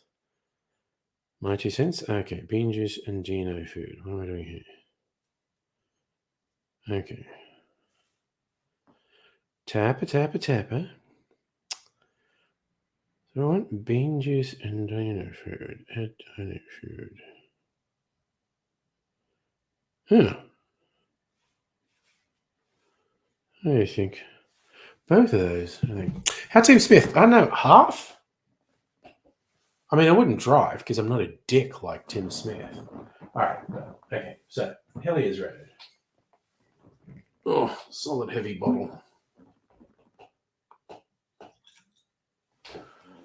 Heliers Road single malt, 46%, finished in Pinot Noir barrels, so finished in particular wine barrels. Unique Pinot Noir finished whiskey, aged in American white oak barrels, finished off for up to 6 months in French oak. Neat. Heliers Road also do completely different bottles now. I saw that for Australian whiskey, very good price. I think it's like $75 in Dan's, which is like $20 more than, Jim Beam or Jack Daniels, but it's definitely heaps better than Jim Beam or Jack Daniels. Right, so that's the Dino Food dispenser. Beans, that's what I wanted. Do that. Okay, well, that's all the mindless tapping I'm going to do for now. We'll let that go. Dr. Jones, you're going to get the Mac liqueur. Ooh, it is. My God, that is it. And the barrel-aged Mac is just incredible. But that's one of my must-haves. There's a few things I think always got to have that in the collection. Mac is one of them. It's so good. Nug, how you doing, man? Ooh, okay. You're gonna do a walk. You got to plan on conquering Mount Bogong. Wow. See, I feel like you're younger and healthier than me. All right, so. Helia's room. This is a single walk, isn't it? Yeah.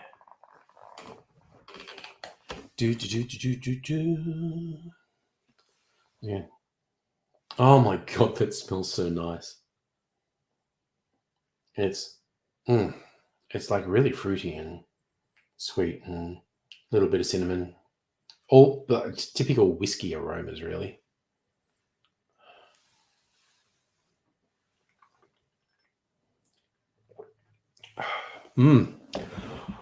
Oh man, that is good. It's a little bit sharper taste-wise than the aroma. Oh god, it's like the fruity things are almost like jam. To me, like, okay, whiskeys are sweet, and it's just they're different types of sweet, and it's trying to pin down what the driving sweetness. And this one is like jam, like red fruit jam.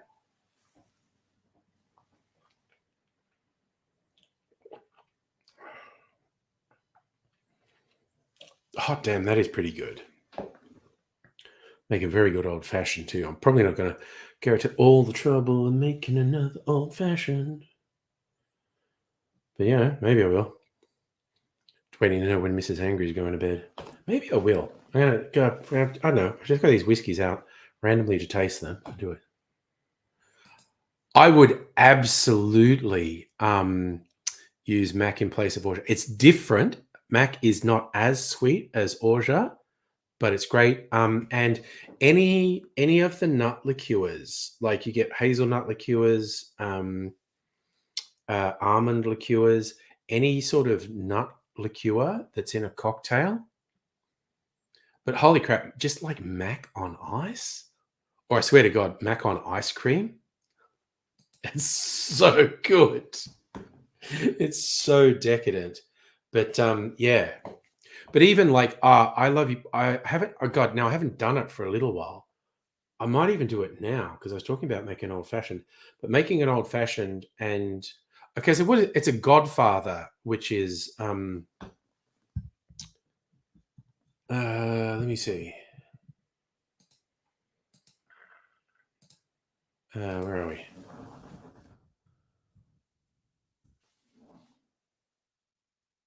Did I spell that badly? Okay. Godfather. Okay.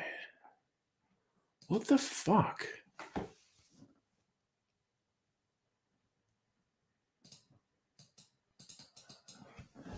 Godfather cocktail. What is this fucking with me for? Okay, simple one from liquor.com. Amaretto. That's the one. I was trying to think of the default one. Amaretto. Any cocktail that calls for amaretto, use Mac. It's really good. So Mrs. Chog's kind of already gone to bed, sleeping on the sofa. Ooh, 30,000 steps with a little one. Yeah, you are definitely younger and healthier than me. I did a few steps today. I walked about a kilometer, I guess. I did not do 30,000 steps. Yeah, but so yeah, the drink, the Godfather, is just whiskey and amaretto. Do that with Mac. It's frigging awesome. Amaretto is good. Amaretto is definitely good. It's usually almond or actually they often use peach pits. And it gives a flavor like almonds, even though it's not almonds. Mm.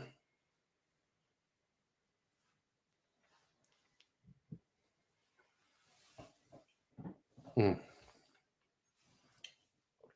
Oh. Oh man. And that's got a decent little burn. It's only 46%, which is I guess, stronger than your base level whiskies, but it's not super high. A little bit of kick though, which is quite nice. Okay, now somewhat obscure bourbon west of Kentucky, made by, this is from California, from the Sonoma County Distilling Company. This must have been on special at one point. This is 47.5%. So that's actually slightly higher than the Helios Road. And of course, bourbon rules just means it was aged in new casks, whereas this was finished in ex-wine barrels to give it a lot of depth and character. But I do remember quite liking this bourbon. I feel like I haven't drunk it for a really long time. So I should have a taste.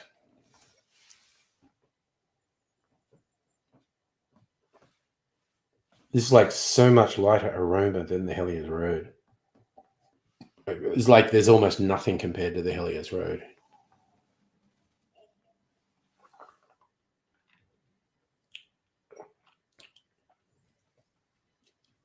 See, that's really nice. It's much, much lighter than the Helios Road. Just a little bit cinnamony and spicy.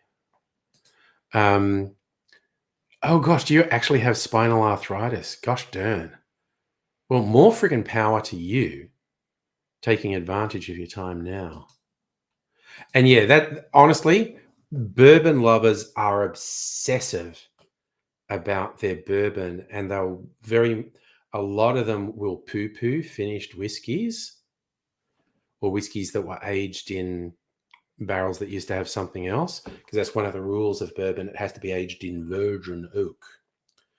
Yeah, that is one thing I would agree with you, Dr. Jones. A lot of bourbons don't have a huge amount of depth of character.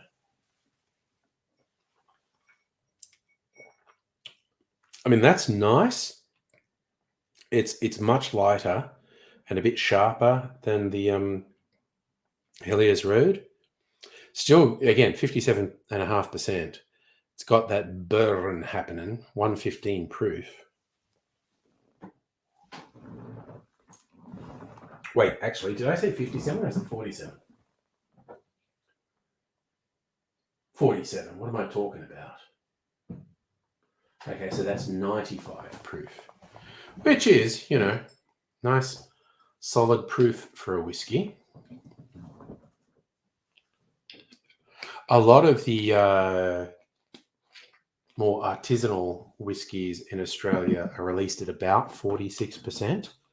That seems to be a strength that a lot of distillers like. They think it shows off their whiskey at its best. I think, again, with real whiskey wankers, you get a lot of argument about the strength and proof and all that shenanigans.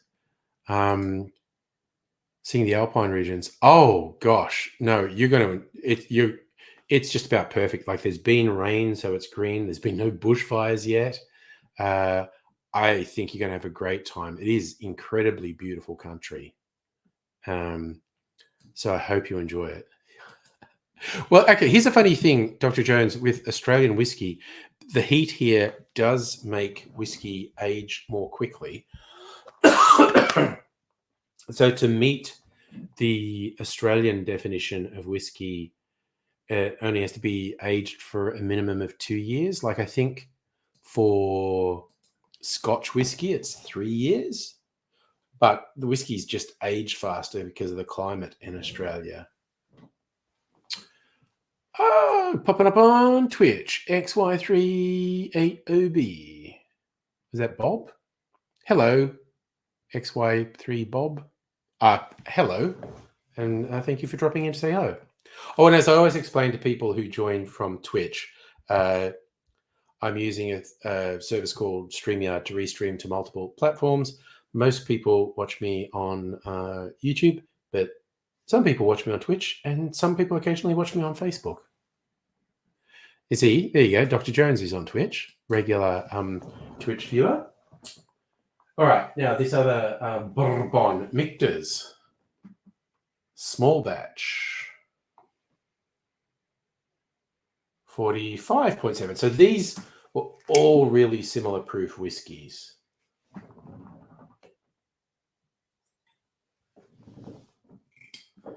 Color-wise, they're actually quite dark. The Hellier's Road's got a bit more of a reddish tint, but they're very similar color-wise. All right, so Zmictas, which again I got recently because it's on special, and I thought that's supposed to be a pretty good bourbon. Maybe I should have more than one bourbon on my shelf.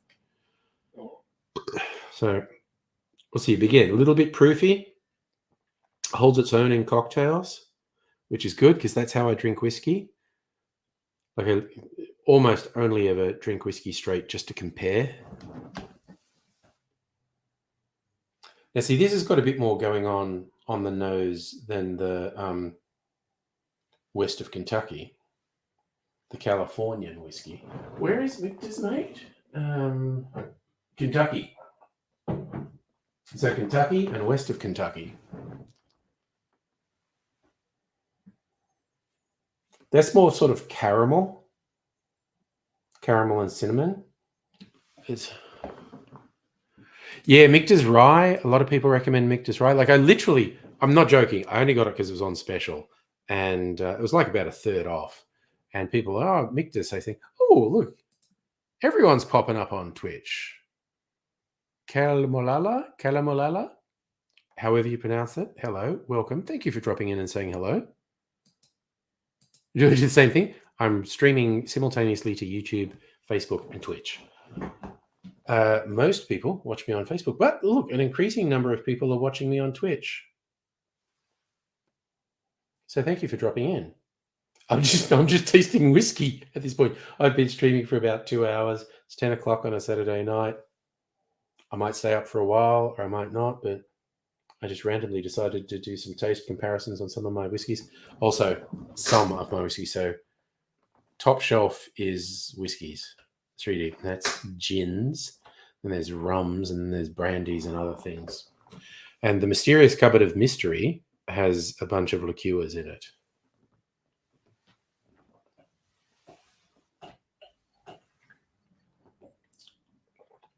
Now, see, this also has much more flavor than the west of Kentucky one. It's a little bit smoky. Like there's a literal sort of tobacco thing going on in this for me. Okay, I'm really not gonna do that, but you should tell me about Zam Zam Well. Right. Okay, it's miracle water.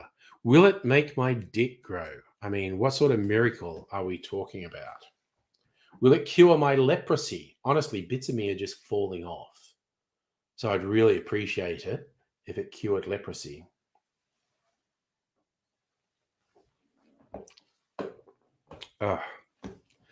Also, after drinking this whiskey, does it cure hangovers? That's another thing I'd want to know. Like if I put a bit of the Zam Zam Well water with my whiskey, does that actually... What's happening on the Discord? Oh, right. Heidi wanting to know the lens details of Chog's pictures. So Dr. Jones, Michter's Rye has a lot of vanilla, more like straight but grating cocktails. Yeah. Okay, yeah. Rye whiskies I have. There's a Melbourne distillery that unique in Australia for a whiskey producer. They only make rye whiskey. They don't do any other sort of whiskey. Whereas a lot of other distilleries will mix it up. They might do some. Rye is less common, but there are a few that do rye. But the Gospel, and I got one of their limited ones. They call Heritage Rye. The mash bill's more corn than the average rye whiskey, but it still is more than 50% rye. It's fucking great. Actually, I haven't even had it for a little while. Kelly Malaya, I mean, Will I? Will I? I mean, honestly, you say I'll thank you. I'm just going to go out on a limb that unless I find hardcore pornography when I search that, I'm probably not going to thank you. So, Chog, irony of ironies. YouTube's where it all started. Yeah, it's just, because I use this thing StreamYard, it's just so easy to stream to multiple things. I still haven't done TikTok. I actually have a TikTok account for my cocktails, but I don't use it. And I should, because I make all these short videos for YouTube. I should just re-upload them to TikTok because it's like zero effort.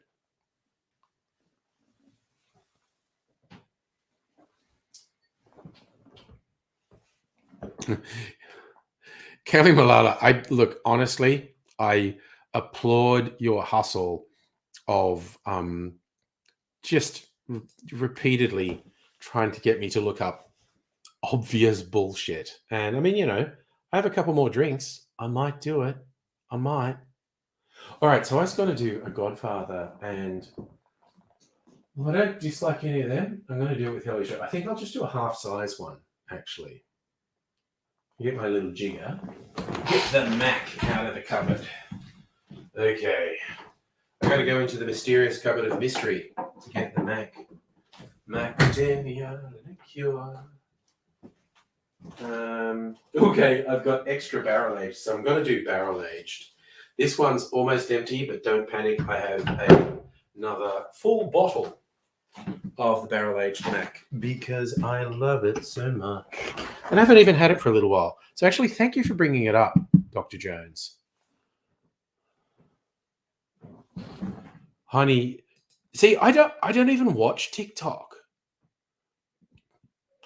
Because I'm old, I guess. Anyway, just a little bit of ice in here.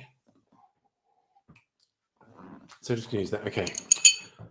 Put these out of the way because I don't want to break my cute little Glencairn glasses. Some I got from events. Some I got. Actually, they were all from events. I think they're all branded. Where is my jigger? Where's my jiggers at? All right. All right. Let's go Helios Road.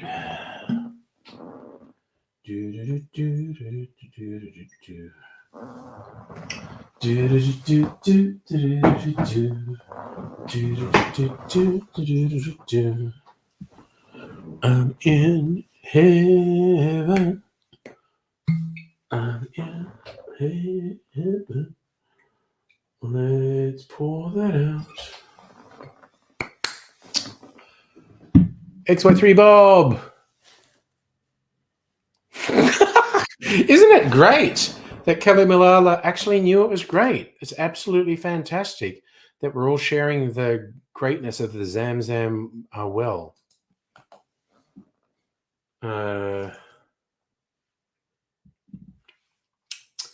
If I stick my dick in it, will it get rid of my syphilis? Inquiring minds want to know. Gonna stir this up, 'cause I like my drinks cold. What are you saying? Okay, so Choggy's saying, so you took it on a Samsung Note Ultra. Or an Nikon. Haven't gone through the files. Oh, neat. I mean, those are really nice photos, Chog. Anyone should check the Discord for what I'm talking about, actually. I'm closing a bunch of tabs because my browser's confusing me. You spend most of your time on Tidal. Okay. Tidal's the high quality streamer. I do YouTube music. Have to admit, I do sometimes scroll through the YouTube shorts, and I have found a couple of people who do wacky things that I regularly enjoy. Usually the people who do the multiple character things, which is like really old school YouTube, which I really love.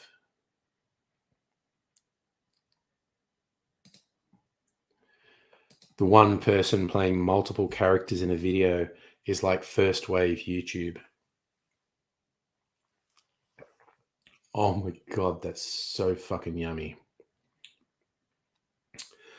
For me, much better than drinking. Oh my God, that's so good. And just more flavors come through as it sits there. That's much nicer than drinking the whiskey straight. It's not really my thing. Whiskey with the macadamia. Oh, it's just like these chocolate and nut flavors come through. Oh my God, it's so freaking good. Oh, big fan of that. Oh, yummy. Should do. Coming Lala, did you try to post a Wikipedia link? I mean, what could possibly be wrong with a website that lets anyone post stuff and edit it?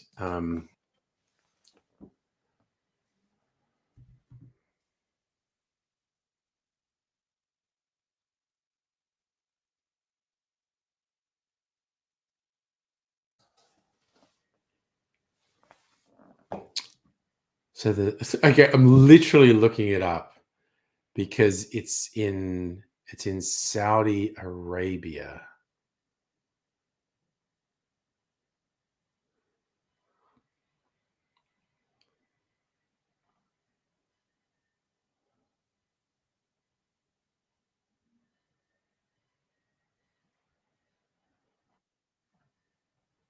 There we go.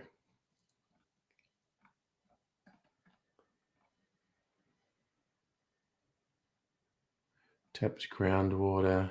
Safety of Zamzam water. Tested on a daily basis. Takes 3 samples. They're examined. Recently renovated.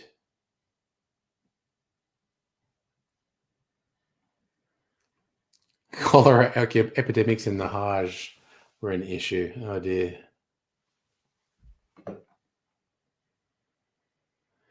BBC alleged the water taken from Zamzam well contained high levels of nitrate and arsenic. Saudi authorities rejected the claims. I love you're talking at miracle. The Saudis make the bold claim that it's fit for human consumption. that's really damning with faint praise. That's pretty friggin' funny, quite honestly. BBC says it's going to kill you. The Saudi authorities go fit for human consumption. I mean, that's a really ringing endorsement, quite honestly.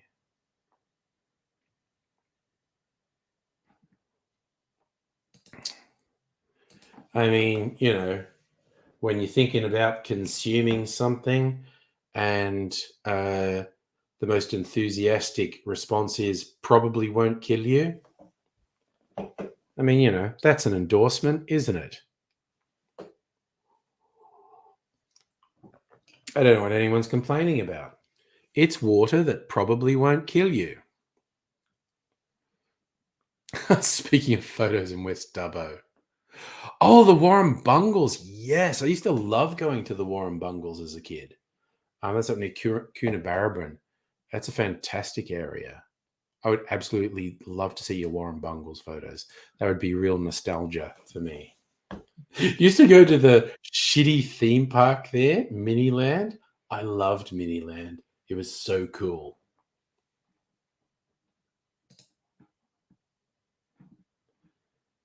Up near Coonabarabran.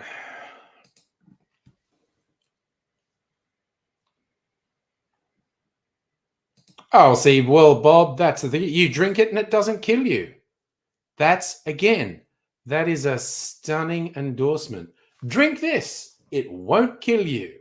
I mean, I don't ask for much in life. I just ask that things that are promoted to me won't kill me. Sure, the BBC said it will kill me, but the Saudi authorities said, and I quote, fit for human consumption.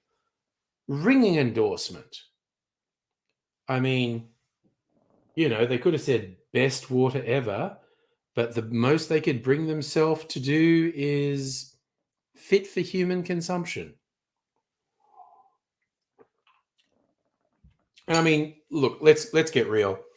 I do probably consume things that aren't fit for human consumption, like Donut King twisties. Very questionable. Very, very questionable if these are actually fit for human consumption. But I'm still going to eat them. So I need to be clear. I'm not shit talking the Zam well, but I'm eating these things, which are almost certainly toxic. So I kind of think the water from the Zam well is probably going to do me less damage than those twisties. Just throwing it out there. Oh, good Lord. Again, if you're not on the Discord, you're missing out because Heine and Chog are having awesome nerd conversations about photography.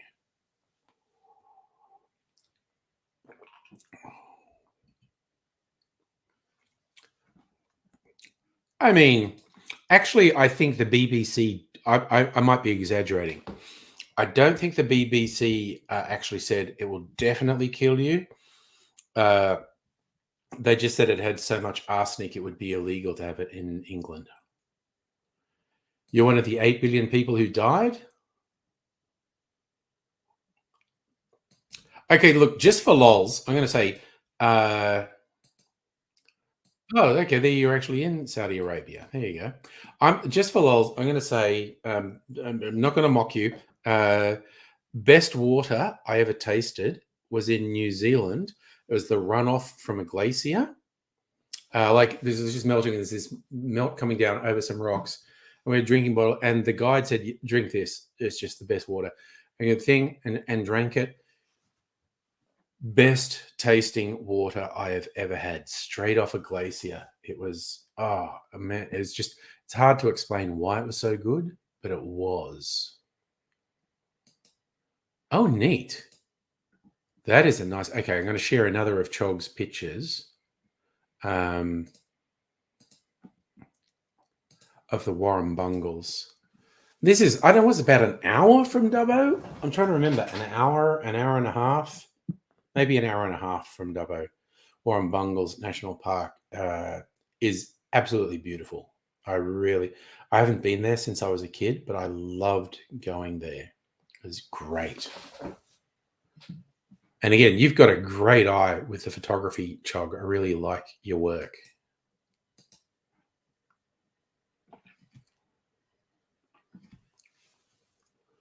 So, yeah. Visit the Warren Bungles, yo.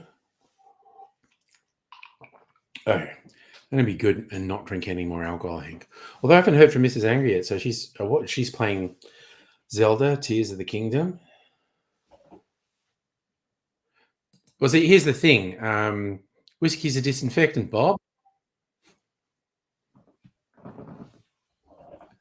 And look, if I'm being honest, is whiskey doing me more damage than water from the Zamzam well? Probably. In all honesty, probably. I'm not an expert, and there's doubtless risks associated with the Zamzam well, but is it going to do me less damage than whiskey? Probably. I try to be honest, you know.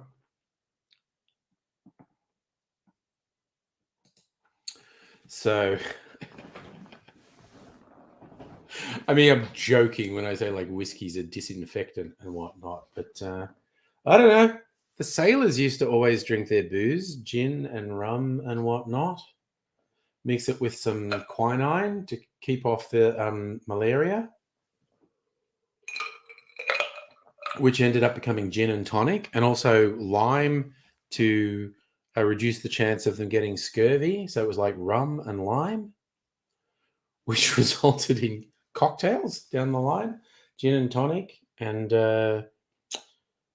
what's rum and lime, a daiquiri. But yes, I'm not one of those people who pretends that alcohol's not actually bad for you, because it obviously is. But I can't help myself. I just like it.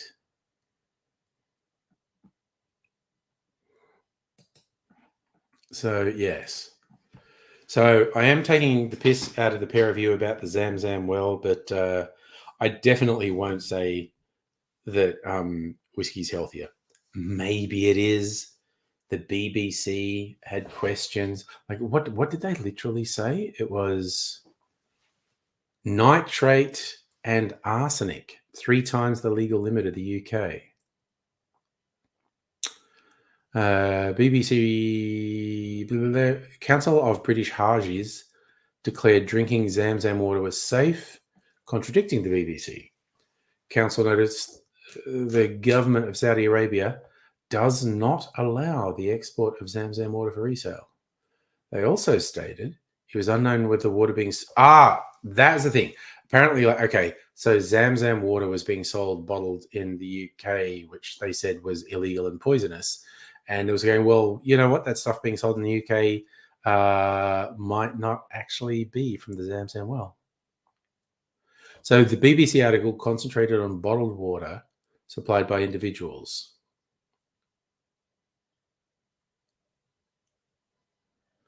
The pollution in the bottled Zamzam water may have been caused by unsterilized containers used by illegal workers selling at Amaka gates. Yeah, there you go. It's interesting. BBC Alliance, trust me, bro. Well, it's interesting, all the qualifiers thrown in. It still cracks me up. The BBC are going, Zamzam water will poison you. And the Saudi government's big comeback is, we declare this fit from human consumption. We get a lot of ethnic grocery stores here in Australia. Not so much Arabic ones. I bet there are some, because we have a few suburbs where there's a lot of Arabic people. But we get Asian grocers and Indian grocers. They're very common. Arabic grocers less so, but I bet they exist. In fact, you know what? I'm on the internet. I don't know about the rest of you, but I'm on the internet. I'm going to search Arabic groceries in Melbourne. Hyper Panda. Well, that sounds kind of fun.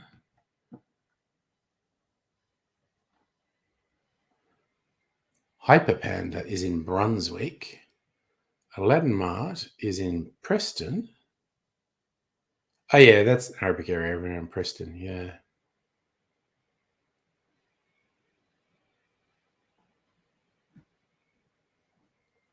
And of course, there are online shops selling Arabic and Middle Eastern foods. So, yeah, there. Oh, okay. You know what? I'm just going to be wacky, and I'm going to search Zamzam water. Is anyone in Melbourne claiming to sell Zamzam water? This is Zamzam Cafe. There you go.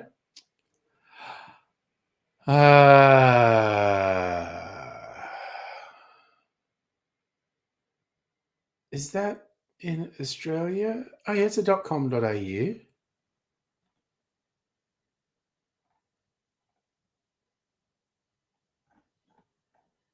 Fresh Zamzam water, 5 litres. Holy free holies. $50. $10 per litre. God damn.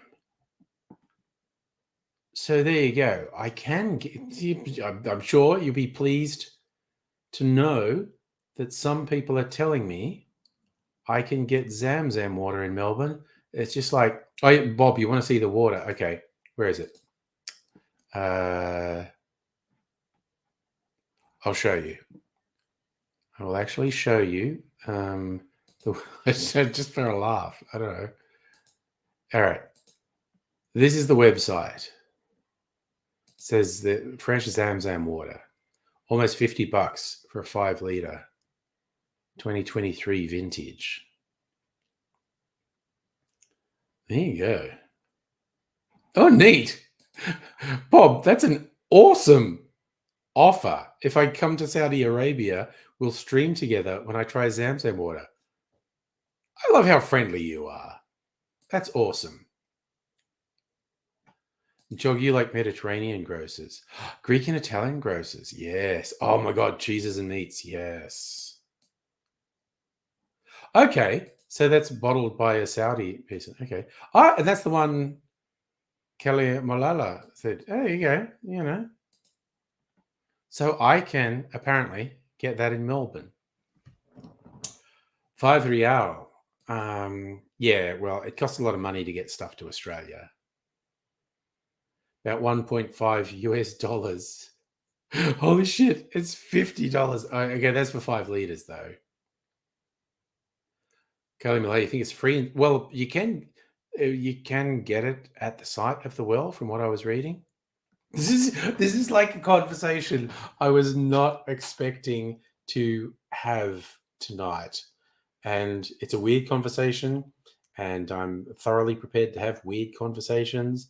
I'm a weird guy. What can we say? But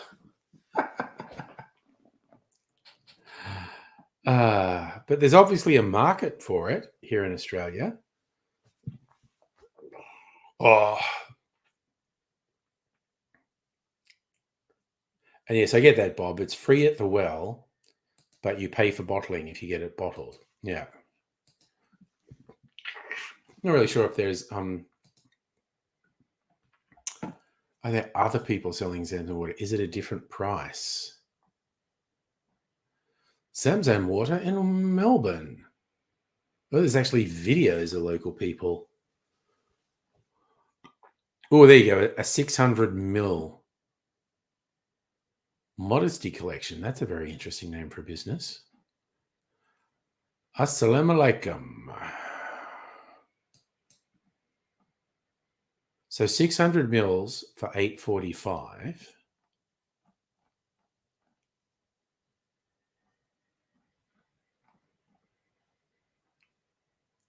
Satisfies both thirst and hunger. Purest form of water.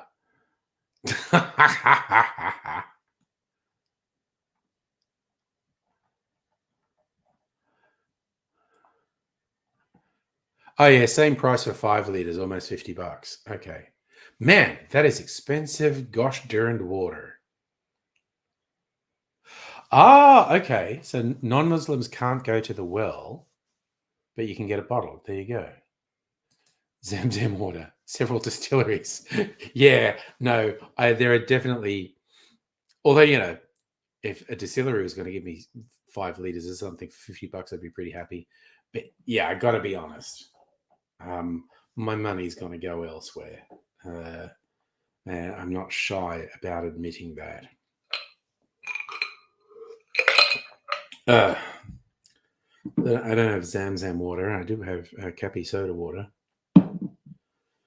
And I might even stop drinking water. No, Bob, I'm not going to try it because it's goddamned expensive. It's so expensive.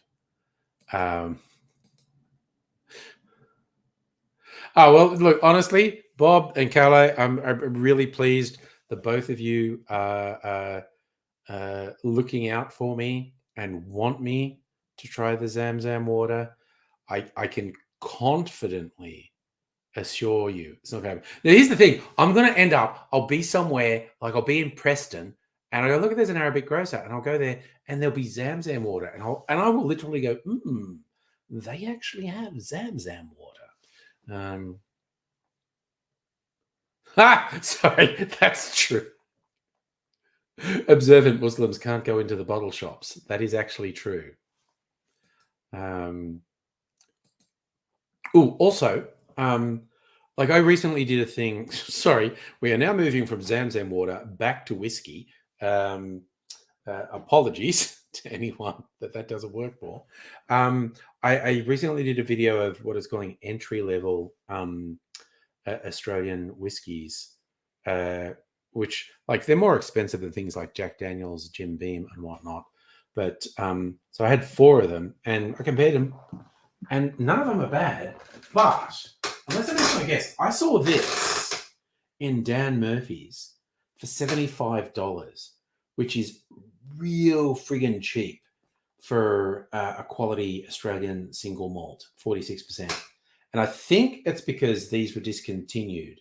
This is what on their website they call these the heritage bottles, because they're not using them anymore. They're using sort of shorter squat bottles now.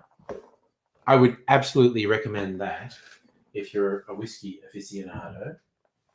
You know, why not? And I saw another one. Like I was waiting until I got. So what are the entry level ones? Starward's Twofold, Archie Rose's Double Malt, Ned whiskey, and Coastal Stone, another Sydney distillery, Manly Distilling released an entry level. But I saw another one in the bottle shop the other day that was like around the $70 mark, which is entry level for Australian whiskies. Zamzam whiskey, look, honestly, like whiskey is an anglicisation of the Irish name Whiskey Baha, water of life. So that's what you want. You want some quality water for your whiskey. Some Zamzam whiskey could be a thing. And that would be so offensive. But, you know, quality water in your whiskey. So look at, what's my hair doing? Dr. Jones, thank you for dropping in. Are you getting a note? Yeah, see, yeah, I'll do a Zamzam water stream one time. It'll happen. I see it. I see it in the future, a Zamzam stream. But yeah, it's actually interesting how many spirits around the world have a name that means water of life. Actually, tequila is the root of that name is actually water of life. There's whiskey Baha, and eau de vie in France, aquavit in Northern Europe. You going to bed too? I think Mrs. Angry's going to bed too. Past bedtime. I really had a good time hanging. The Zamzam water was an interesting highlight of the night. I think I'm gonna go to bed too. It's 10:30, and I'm gonna do the ceremonial eating of the cherry. I'm probably doing a Sunday night stream, which would definitely not be a long one. And not that I got super Tim Smith tonight, but I probably would not drink as much alcohol on a Sunday night because I'm going into the office on Monday. Bleh, office, bleh. But I'm doing it.